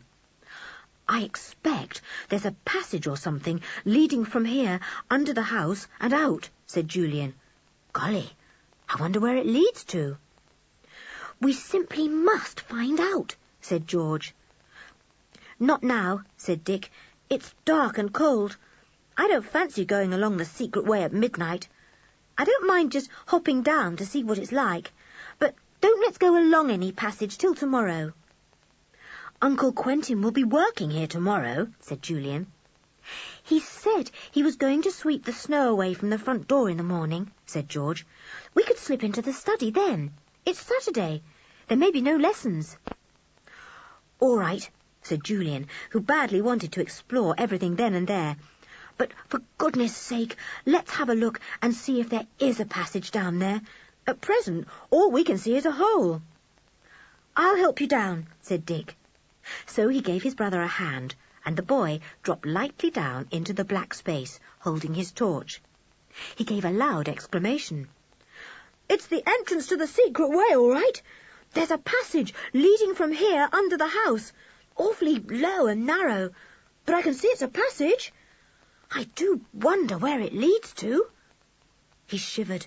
It was cold and damp down there. Give me a hand up, Dick, he said. He was soon out of the hole and in the warm study again. The children looked at one another in the greatest joy and excitement. This was an adventure, a real adventure. It was a pity they couldn't go on with it now. We'll try and take Timmy with us tomorrow, said George. Oh, I say, how are we going to shut the entrance up? We can't leave the rug and carpet sagging over that hole, said Dick. Nor can we leave the panel open. We'll see if we can get the stone back, said Julian. He stood on tiptoe and felt about inside the panel. His hand closed on a kind of knob set deep in a stone. He pulled it, and at once the handle slid back, pulled by the wire. At the same time, the sunk stone glided to the surface of the floor again, making a slight grating sound as it did so. Well, it's like magic, said Dick. It really is. Fancy the mechanism working so smoothly after years of not being used. This is the most exciting thing I've ever seen. There was a noise in the bedroom above. The children stood still and listened. It's Mr. Rowland, whispered Dick. He's heard us. Quick, slip upstairs before he comes down. They switched out the light and opened the study door softly. Up the stairs they fled, as quietly as church mice, their hearts thumping so loudly that it seemed as if everyone in the house must hear the beat. The girls got safely to their rooms, and Dick was able to slip into his, but Julian was seen by Mr. Rowland as he came out of his room with a torch. "What are you doing, Julian?" asked the tutor in surprise. "Did you hear a noise downstairs? I thought I did." Yes, I heard quite a lot of noise downstairs, said Julian truthfully. But perhaps it's snow falling off the roof, landing with a plop in the ground, sir. Do you think that's it? "I don't know," said the tutor doubtfully. "We'll go down and see." They went down, but of course there was nothing to be seen. Julian was glad they had been able to shut the panel and make the stone come back to its proper place again. Mr. Rowland was the very last person he wanted to tell his secret to. They went upstairs, and Julian slipped into his room. "Is it all right?" whispered Dick. "Yes," said Julian. "Don't let's talk. Mr. Rowland's awake, and I don't want him to suspect anything." The boys fell asleep. When they awoke in the morning, there was a completely white world outside.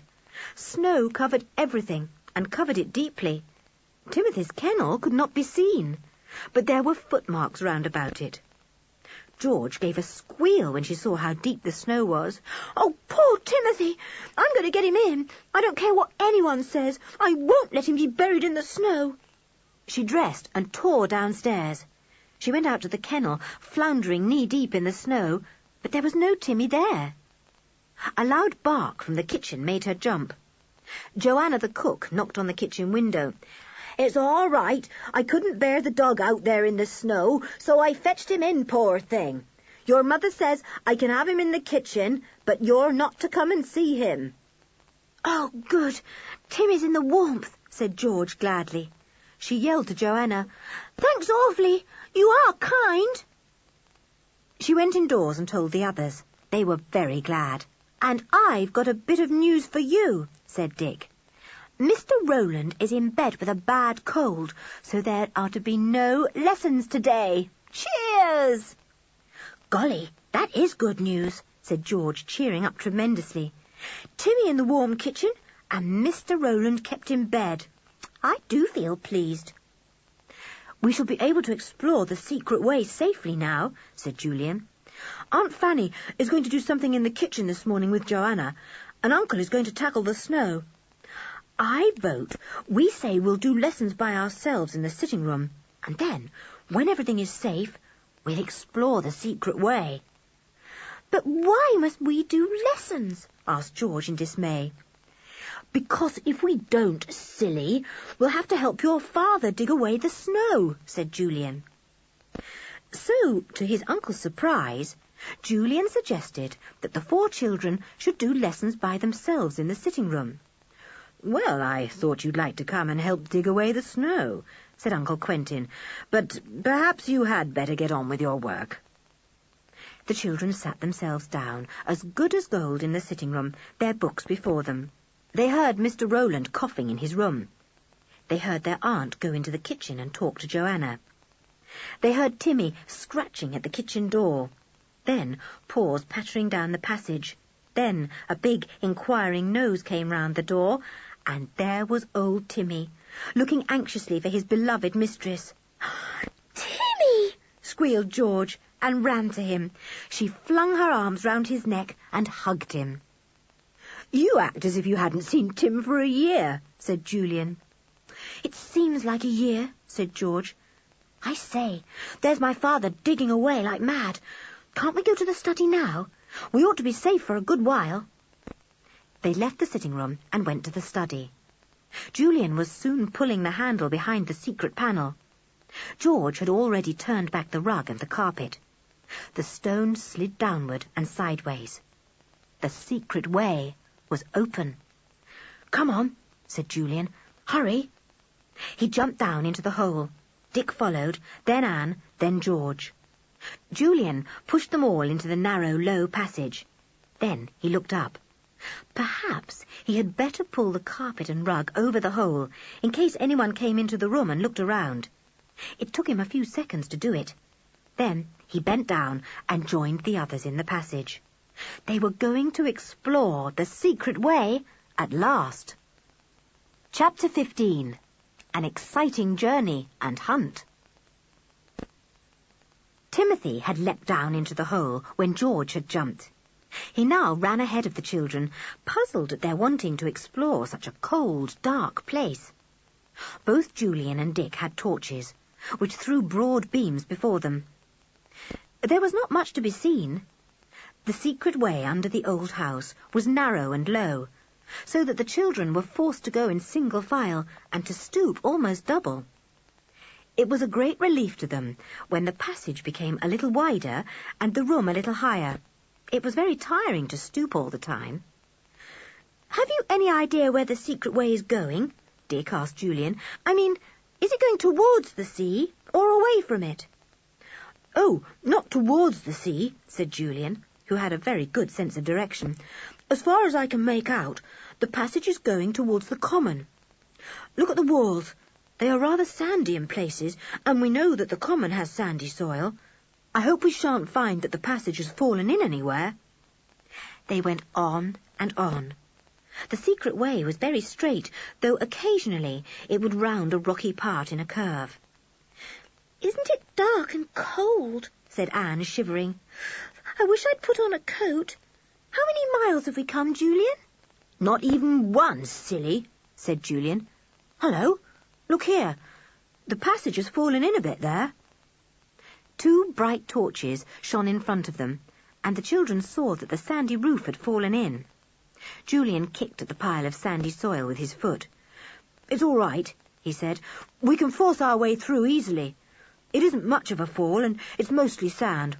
I'll do a bit of kicking. After some trampling and kicking, the roof fall no longer blocked the way.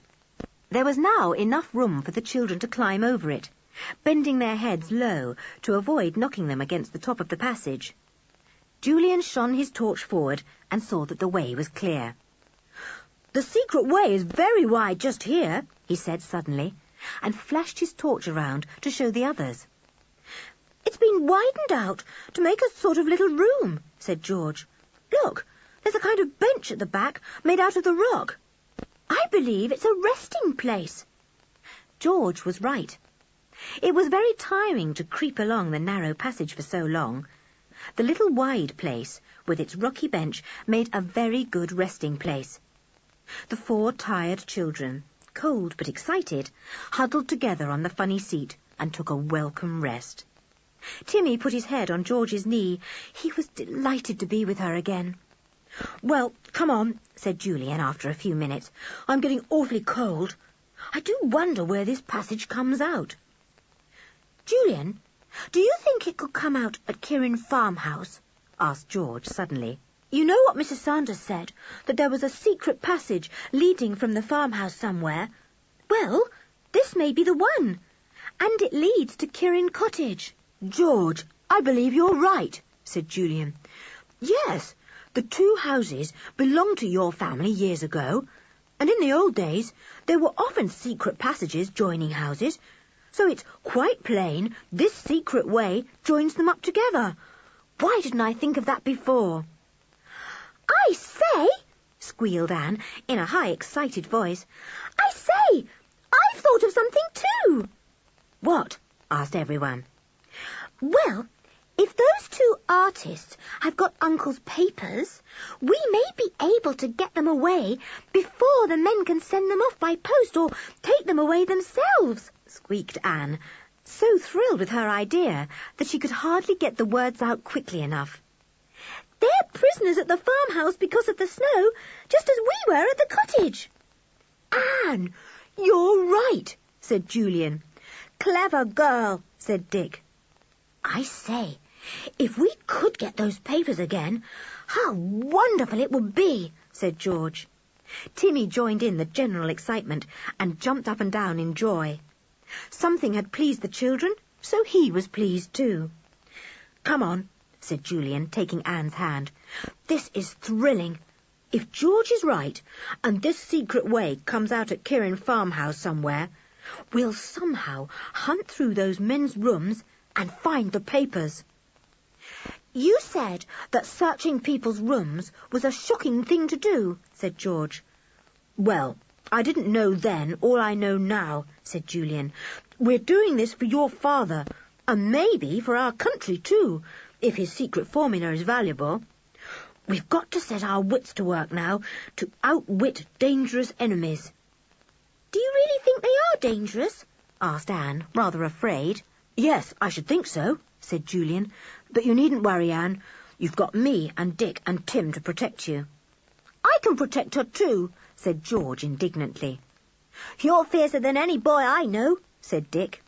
Come on, said Julian impatiently. I'm longing to get to the end of this passage.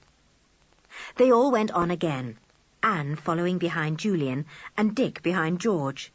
Timmy ran up and down the line, squeezing by them whenever he wanted to. He thought it was a very peculiar way to spend a morning. Julian stopped suddenly after they had gone a good way. "What's up?" asked Dick from the back. "Not another roof fall, I hope?" "No, but I think we've come to the end of the passage," said Julian, thrilled. The others crowded as close to him as they could. The passage certainly had come to an end. There was a rocky wall in front of them, and set firmly in it were iron staples intended for footholds. These went up the wall, and when Julian turned his torch upwards, the children saw there was a square opening in the roof of the passage. "We have to climb up this rocky wall now," said Julian. "Go through that dark hole there, keep on climbing, and goodness knows where we'll come out. I'll go first. You wait here, everyone, and I'll come back and tell you what I've seen." The boy put his torch between his teeth and then pulled himself up by the iron staples set in the wall. He set his feet on them and then climbed up through the square, dark hole, feeling for the staples as he went. He went up for a good way. It was almost like going up a chimney shaft, he thought. It was cold and smelt musty. Suddenly he came to a ledge, and he stepped onto it. He took his torch from his teeth and flashed it around him. There was a stone wall behind him, at the side of him, and stone above him. The black hole up which he had come yawned by his feet. Julian shone his torch in front of him, and a shock of surprise went through him. End of Side 7. Side 8. There was no stone wall in front of him, but a big wooden door made of black oak. A handle was set about waist high. Julian turned it with trembling fingers. What was he going to see? The door opened outwards over the ledge, and it was difficult to get round it without falling back into the hole. Julian managed to open it wide, squeezed round it without losing his footing, and stepped beyond it, expecting to find himself in a room. But his hand felt more wood in front of him. He shone his torch round and found that he was up against what looked like yet another door. Under his searching fingers, it suddenly moved sideways and slid silently away. And then Julian knew where he was. "I'm in the cupboard at Kirin farmhouse, the one that has a false back," he thought. "The secret way comes up behind it. How clever! Little did we know when we played about in this cupboard that not only did it have a sliding back, but that it was the entrance to the secret way hidden behind it." The cupboard was now full of clothes belonging to the artists. Julian stood and listened. There was no sound of anyone in the room, Should he just take a quick look round and see if those lost papers were anywhere about? Then he remembered the other 4, waiting patiently below in the cold. He had better go and tell them what had happened. They could all come and help in the search. He stepped into the space behind the sliding back. The sliding door slipped across again, and Julian was left standing on the narrow ledge, with the old oak door wide open to one side of him. He did not bother to shut it. He felt about his feet and found the iron staples in the hole below him. Down he went, clinging with his hands and feet. Again. In house, the one that falls back the door. So I swung it wide open. Then I saw another wooden door in front of me. At least, I thought it was a door. I didn't know it was just the false back of that cupboard. It was quite easy to slide back, and I stepped through and found myself among a whole lot of clothes hanging in the cupboard. Then I hurried back to tell you. Julian, we can hunt for those papers now, said George eagerly. Was there anyone in the room? I couldn't hear anyone, said Julian. Now, what I propose is this. We'll all go up and have a hunt round those 2 rooms. The men have the room next to the cupboard one, too.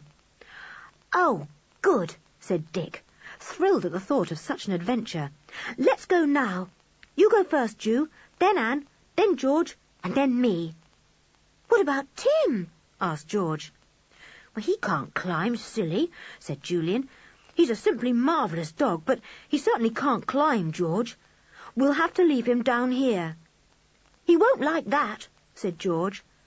Well, we can't carry him up, said Dick. You won't mind staying here for a bit, will you, Tim, old fellow? Tim wagged his tail, but as he saw the 4 children mysteriously disappearing up the wall, he put his big tail down at once. What? Going without him? How could they? He jumped up at the wall and fell back. He jumped again and whined. George called down in a low voice, Be quiet, Tim, dear. We shan't be long. Tim stopped whining.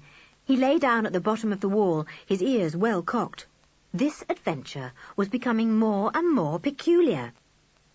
Soon the children were on the narrow ledge. The old oak door was still wide open. Julian shone his torch, and the others saw the false back of the cupboard. Julian put his hands on it, and it slid silently sideways.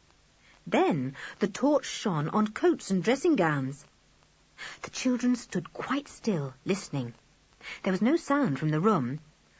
I'll open the cupboard door and peep into the room, whispered Julian. Don't make a sound. The boy pushed between the clothes and felt for the outer cupboard door with his hand. He found it and pushed it slightly. It opened a little, and a shaft of daylight came into the cupboard. He peeped cautiously into the room. There was no one there at all. That was good. Come on, he whispered to the others. The room's empty. One by one, the children crept out of the clothes cupboard and into the room. There was a big bed there, a washstand, chest of drawers, small table and 2 chairs. Nothing else. It would be easy to search the whole room. Look, Julian, there's a door between the 2 rooms, said George suddenly. 2 of us can go and hunt there, and 2 here, and we can lock the doors that lead onto the landing so that no one can come in and catch us. Good idea, said Julian, who was afraid that at any moment someone might come in and catch them in their search. Anne and I will go into the next room, and you and Dick can search this one. Lock the door that opens onto the landing, Dick, and I'll lock the one in the other room. We'll leave the connecting door open so that we can whisper to one another. Quietly, the boy and girl slipped through the connecting door into the second room, which was very like the first. That was empty too. Julian went over to the door that led to the landing and turned the key in the lock. He heard Dick doing the same to the door in the other room. He heaved a big sigh. Now he felt safe. Anne, turn up the rugs and see if any papers are hidden there, he said. Then look under the chair cushions and strip the bed to see if anything is hidden under the mattress. Anne set to work, and Julian began to hunt too. He started on the chest of drawers, which he thought would be a very likely place to hide things in. The children's hands were shaking as they felt here and there for the lost papers. It was so terribly exciting. They wondered where the two men were. Down in the warm kitchen, perhaps. It was cold up here in the bedrooms, and they would not want to be away from the warmth. They could not go out because the snow was piled in great drifts round Kirin farmhouse.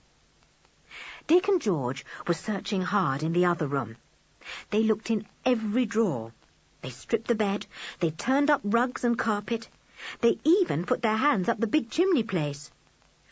Julian, have you found anything? Asked Dick in a low voice, appearing at the door between the two rooms. Not a thing, said Julian rather gloomily. They've hidden the papers well. I only hope they haven't got them on them, in their pockets or something.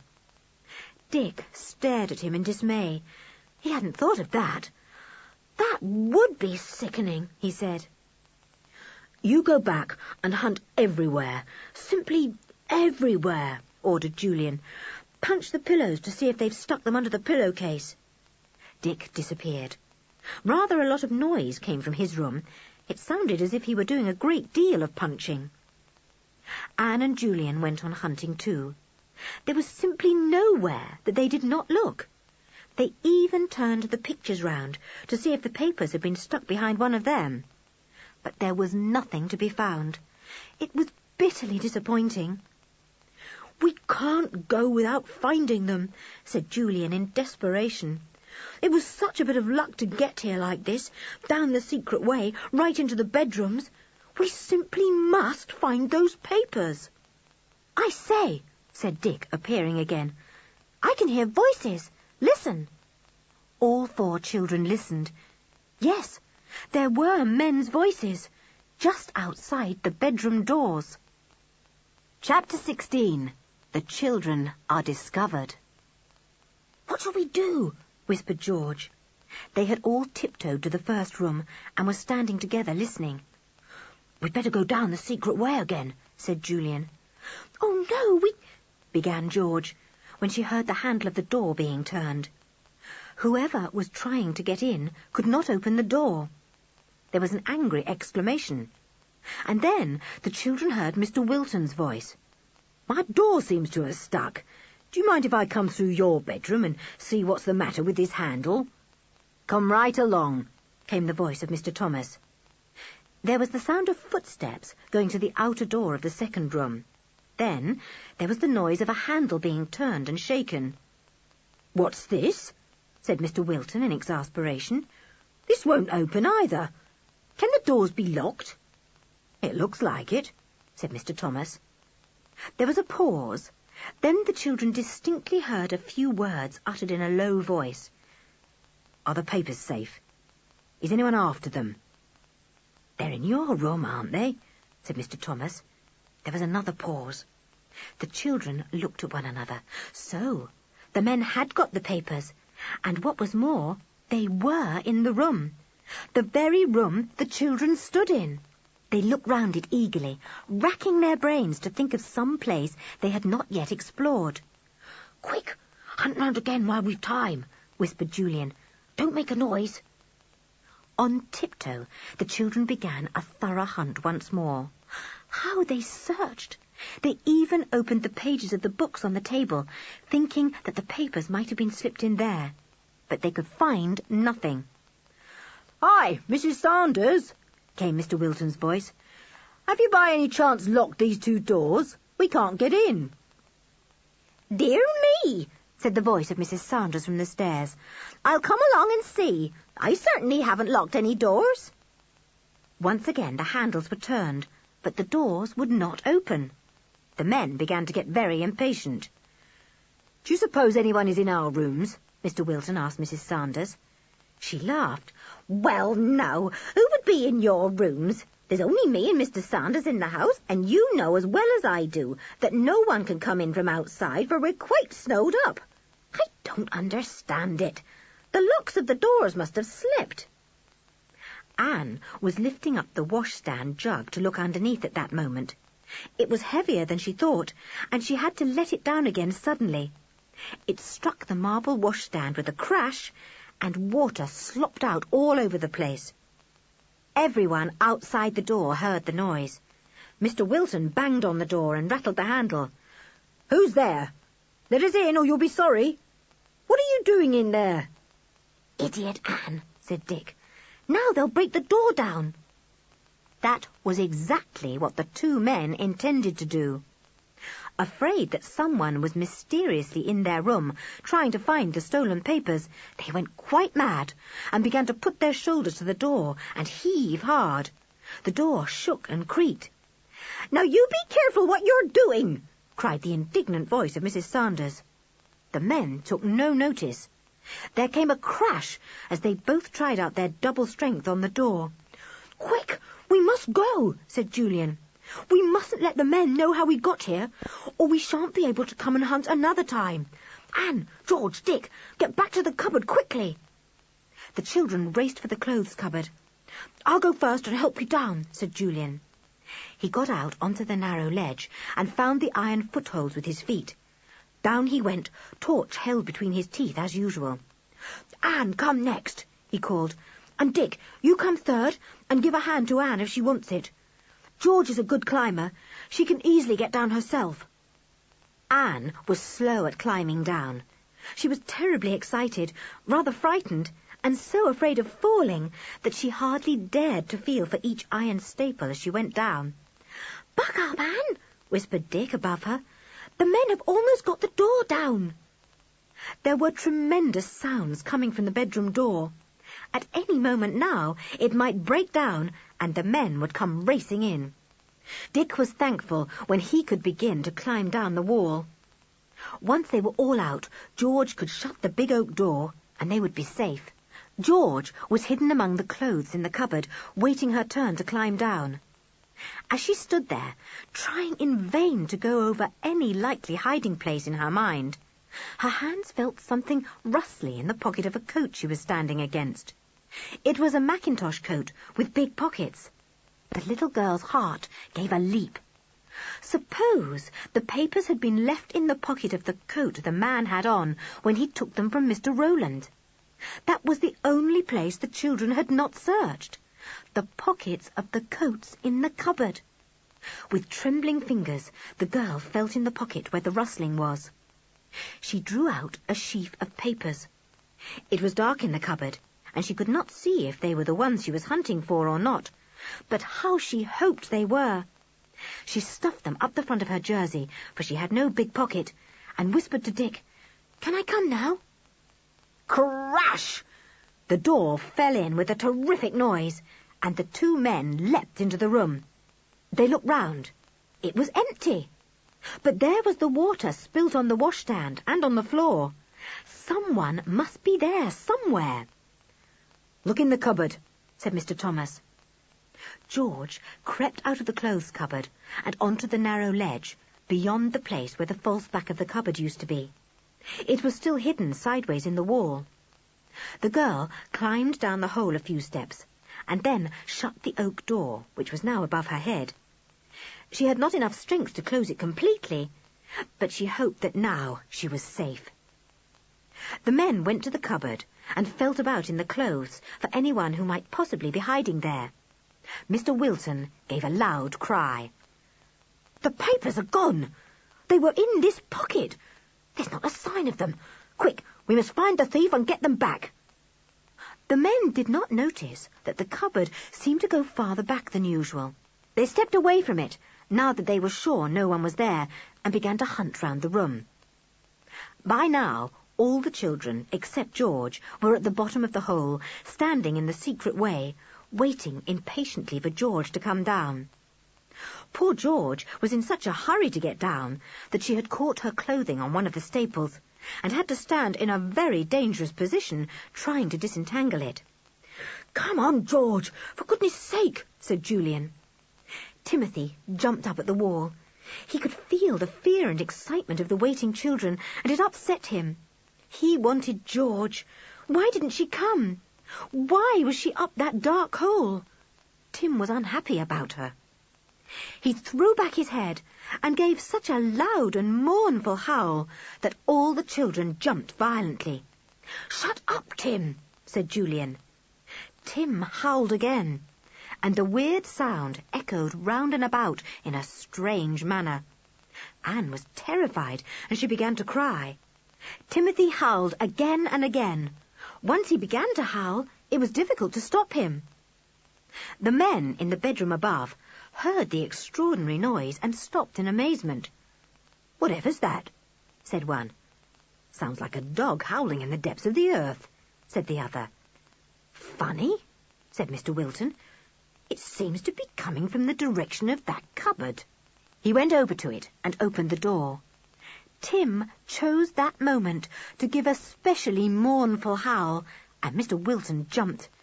He got into the cupboard and felt about at the back. The oak door there gave way beneath his hand, and he felt it open. "There's something weird here," called Mr. Wilton. "Bring my torch off the table." Tim howled again, and the noise made Mr. Wilton shiver. Tim had a peculiarly horrible howl.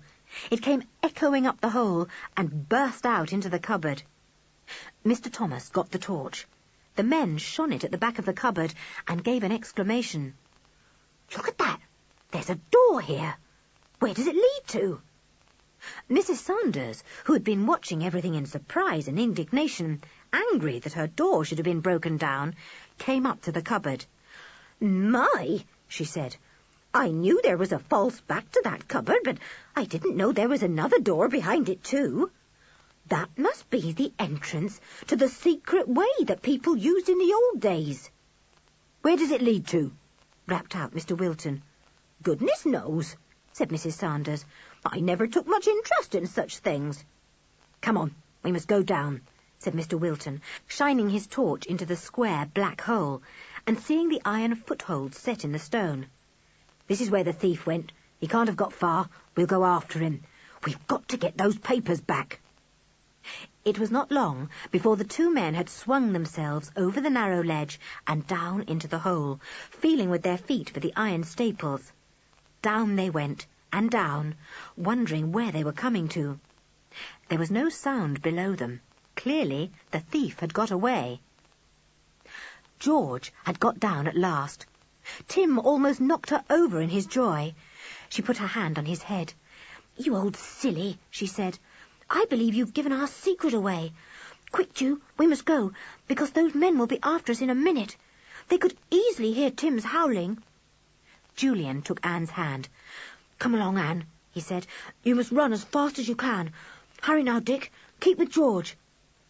The four of them hurried down the dark, narrow passage. What a long way they had to go home! If only the passage wasn't such a long one!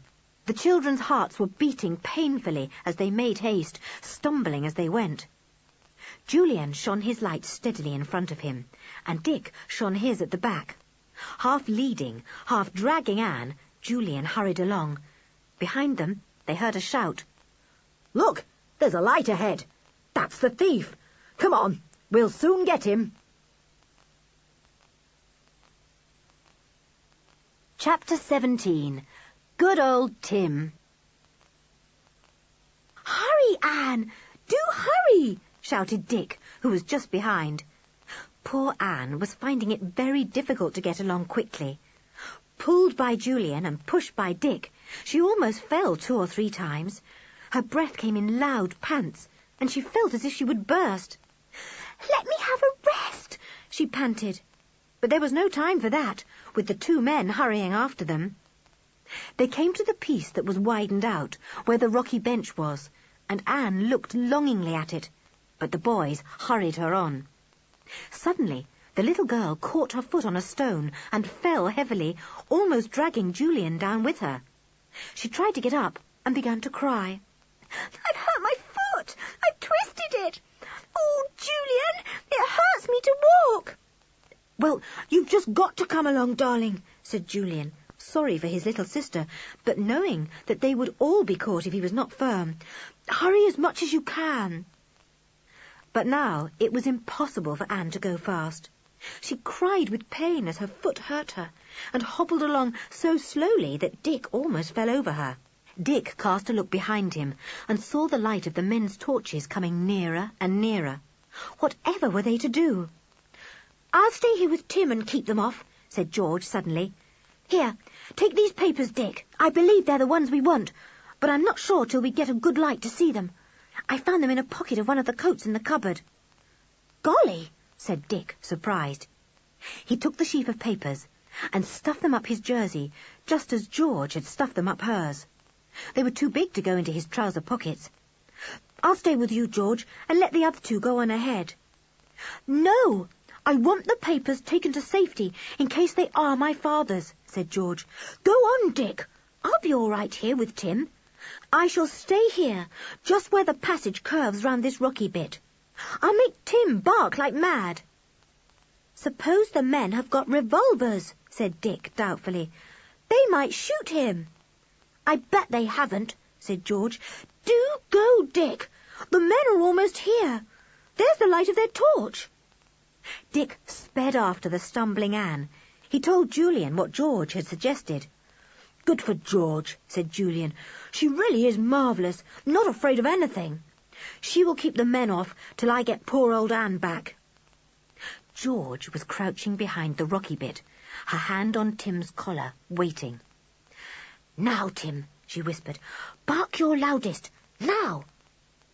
Timothy had been growling up till now, but at George's command he opened his big mouth and barked. How he barked! He had a simply enormous voice, and the barks went echoing all down the dark and narrow passage. The hurrying men, who were near the rocky piece of the passage, stopped. "If you come round this bend, I'll set my dog on you," cried George. "It's a child shouting," said one man to another. "Only a child. Come on." Timothy barked again and pulled at his collar. He was longing to get at the men. The light of their torch shone round the bend. George let Tim go, and the big dog sprang joyfully round the curve to meet his enemies. They suddenly saw him by the light of their torch, and he was a very terrifying sight. To begin with, he was a big dog, and now that he was angry, all the hairs on the back of his neck had risen up, making him look even more enormous. His teeth were bared and glinted in the torchlight. The men did not like the look of him at all. "If you move one step nearer, I'll tell my dog to fly at you," shouted George. "Wait, Tim, wait. Stand there till I give the word." The dog stood in the light of the torch, growling deeply. He looked an extremely fierce animal. The men looked at him doubtfully. One man took a step forward, and George heard him. At once she shouted to Tim, "Go for him, Tim! Go for him!" Tim leapt at the man's throat. He took him completely by surprise, and the man fell to the ground with a thud, trying to beat off the dog. The other man helped. "Call off your dog or we'll hurt him," cried the second man.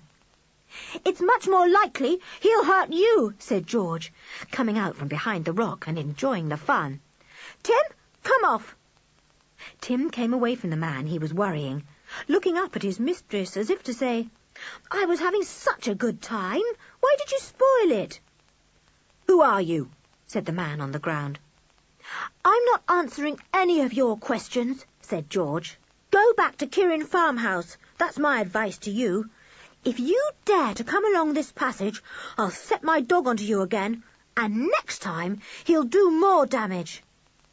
The men turned and went back the way they'd come. They neither of them wanted to face Tim again. George waited until she could no longer see the light of their torch. Then she bent down and patted Timothy. "Brave, good dog," she said. "I love you, darling Tim, and you don't know how proud I am of you. Come along, we'll hurry after the others now. I expect those two men will explore this passage sometime tonight, and won't they get a shock when they find out where it leads to and see who is waiting for them?" George hurried along the rest of the long passage, with Tim running beside her. She had Dick's torch, and it did not take her long to catch the others up. She panted out to them what had happened, and even poor Anne chuckled in delight when she heard how Tim had flung Mr. Wilton to the ground. "Here we are," said Julian as the passage came to a stop below the hole in the study floor. "Hello, what's this?" A bright light was shining down the hole, and the rug and carpet, so carefully pulled over the hole by Julian, were now pulled back again. The children gazed up in surprise. Uncle Quentin was there, and Aunt Fanny, and when they saw the children's faces looking up at them from the hole, they were so astonished that they very nearly fell down the hole too. "Julian, Anne, what in the wide world are you doing down there?" cried Uncle Quentin. He gave them each a hand up, and the 4 children and Timothy were at last safe in the warm study. How good it was to feel warm again! They got as near the fire as they could. "Children, what is the meaning of this?" asked Aunt Fanny. She looked white and worried. "I came into the study to do some dusting, and when I stood on that bit of the rug, it seemed to give way beneath me. When I pulled it up and turned back the carpet, I saw that hole, and the hole in the panelling too. And then I found that all of you had disappeared and went to fetch your uncle. What has been happening, and where does that hole lead to?" Dick took the sheaf of papers from under his jersey and gave them to George. She took them and handed them to her father. "Are these the missing pages?" she asked. Her father fell on them as if they had been worth more than 100 times their weight in gold. Yes, they're the pages, all 3 of them. Thank goodness they're back. They took me 3 years to bring to perfection, and contained the heart of my secret formula. George, where did you get them?" "It's a very long story," said George. "You tell it all, Julian. I feel tired." Julian began to tell the tale. He left out nothing. He told how George had found Mr. Rowland snooping about the study, how she had felt sure that the tutor had not wanted Timmy in the house because the dog gave warning of his movements at night, how George had seen him talking to the 2 artists, although he had said he did not know them. As the tale went on, Uncle Quentin and Aunt Fanny looked more and more amazed. They simply could not believe it all. But after all, there were the missing papers, safely back. That was marvellous. Uncle Quentin hugged the papers as if they were a precious baby. He would not put them down for a moment. George told the bit about Timmy keeping the men off the escaping children. "So you see, although you made poor Tim live out in the cold, away from me, he really saved us all, and your papers too," she said to her father, fixing her brilliant blue eyes on him. Her father looked most uncomfortable. He felt very guilty for having punished George and Timothy.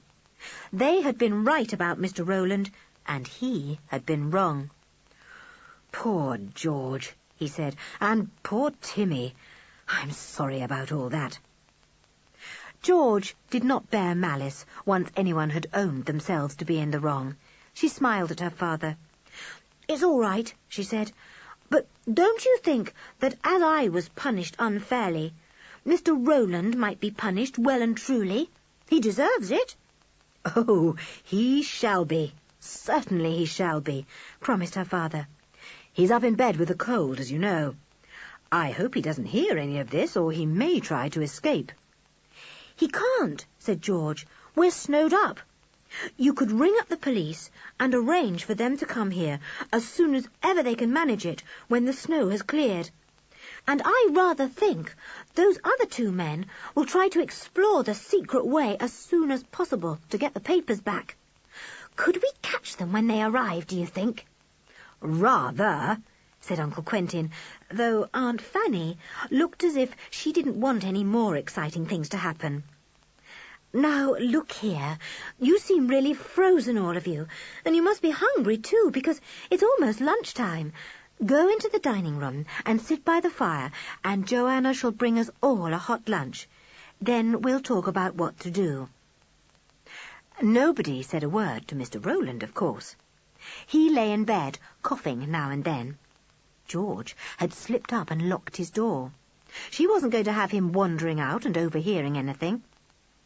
They all enjoyed their hot lunch and became warm and cosy. It was nice to sit there together, talking over their adventure and planning what to do.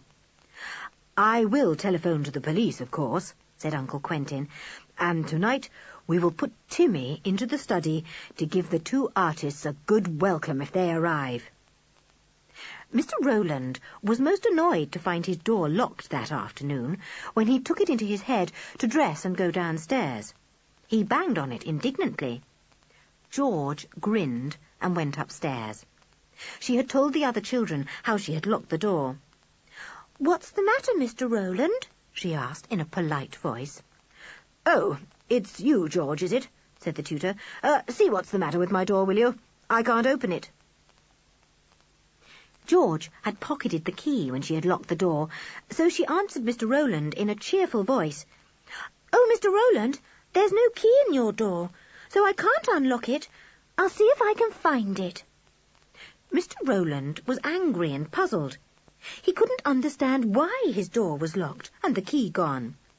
He did not guess that everyone knew about him now. Uncle Quentin laughed when George went down and told him about the locked door. "He may as well be kept a prisoner," he said. "He can't escape now."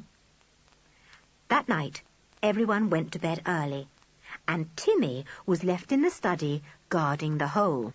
Mr. Rowland had become more and more angry and puzzled when his door was not unlocked. He had shouted for Uncle Quentin, but only George had come. He could not understand it. George, of course, was enjoying herself. She made Timothy bark outside Mr. Rowland's door, and this puzzled him too, for he knew that George was not supposed to see Timmy for 3 days. Wild thoughts raced through his head. Had that fierce, impossible child locked up her father and mother and Joanna, as well as himself? He could not imagine what had happened. In the middle of the night, Timmy awoke everyone by barking madly. Uncle Quentin and the children hurried downstairs, followed by Aunt Fanny and the amazed Joanna. A fine sight met their eyes. Mr. Wilton and Mr. Thomas were in the study, crouching behind the sofa, terrified of Timothy, who was barking for all he was worth. Timmy was standing by the hole in the stone floor, so that the two men could not escape down there. Artful Timmy! He had waited in silence until the men had crept up the hole into the study and were exploring it, wondering where they were. And then the dog had leapt to the hole to guard it, preventing the men from escaping. "Good evening, Mr. Wilton. Good evening, Mr. Thomas," said George in a polite voice. "Have you come to see our tutor, Mr. Rowland?" "So, this is where he lives," said Mr. Wilton. "Was it you in the passage today?" "Yes, and my cousins," said George. "Have you come to look for the papers you stole from my father?" The two men were silent. They knew they were caught. Mr. Wilton spoke after a moment. "Where's Mr. Rowland?" "Shall we take these men to Mr. Rowland, Uncle?" asked Julian, winking at George. "Although it's in the middle of the night, I'm sure he would love to see them." "Yes," said his uncle, jumping at once to what the boy meant to do. "Take them up. Timmy, you go too." The men followed Julian upstairs, Timmy close to their heels. George followed too, grinning. She handed Julian the key. He unlocked the door, and the men went in, just as Julian switched on the light. Mr. Rowland was wide awake, and gave an exclamation of complete amazement when he saw his friends. Before they had time to say a word, Julian locked the door again and threw the key to George. "A nice little bag of prisoners," he said. "We will leave old Tim outside the door to guard them. It's impossible to get out of that window, and anyway, we're snowed up if they could escape that way." Everyone went to bed again, but the children found it difficult to sleep after such an exciting time. Anne and George whispered together, and so did Julian and Dick. There was such a lot to talk about. Next day, there was a surprise for everyone. The police did arrive after all. The snow did not stop them, for somewhere or other they had got skis and had come skimming along valiantly to see the prisoners. It was a great excitement for everyone. "We won't take the men away, sir, till the snow has gone," said the inspector. "We'll just put the handcuffs on them so that they don't try any funny tricks. You keep the door locked too, and that dog outside. They'll be safe there for a day or two. We've taken them enough food till we come back again. If they go a bit short, it will serve them right." The snow melted 2 days later, and the police took away Mr. Rowland and the others. The children watched. "No more lessons these holes," said Anne gleefully. "No more shutting Timothy out of the house," said George. "You were right, and we were wrong, George," said Julian. "You were fierce, weren't you? But it's a jolly good thing you were." "She is fierce, isn't she?" said Dick, giving the girl a sudden hug. "But I rather like her when she's fierce. Don't you, Julian?" "Oh, George, we do have marvellous adventures with you. I wonder if we'll have any more." "They will. There isn't a doubt of that."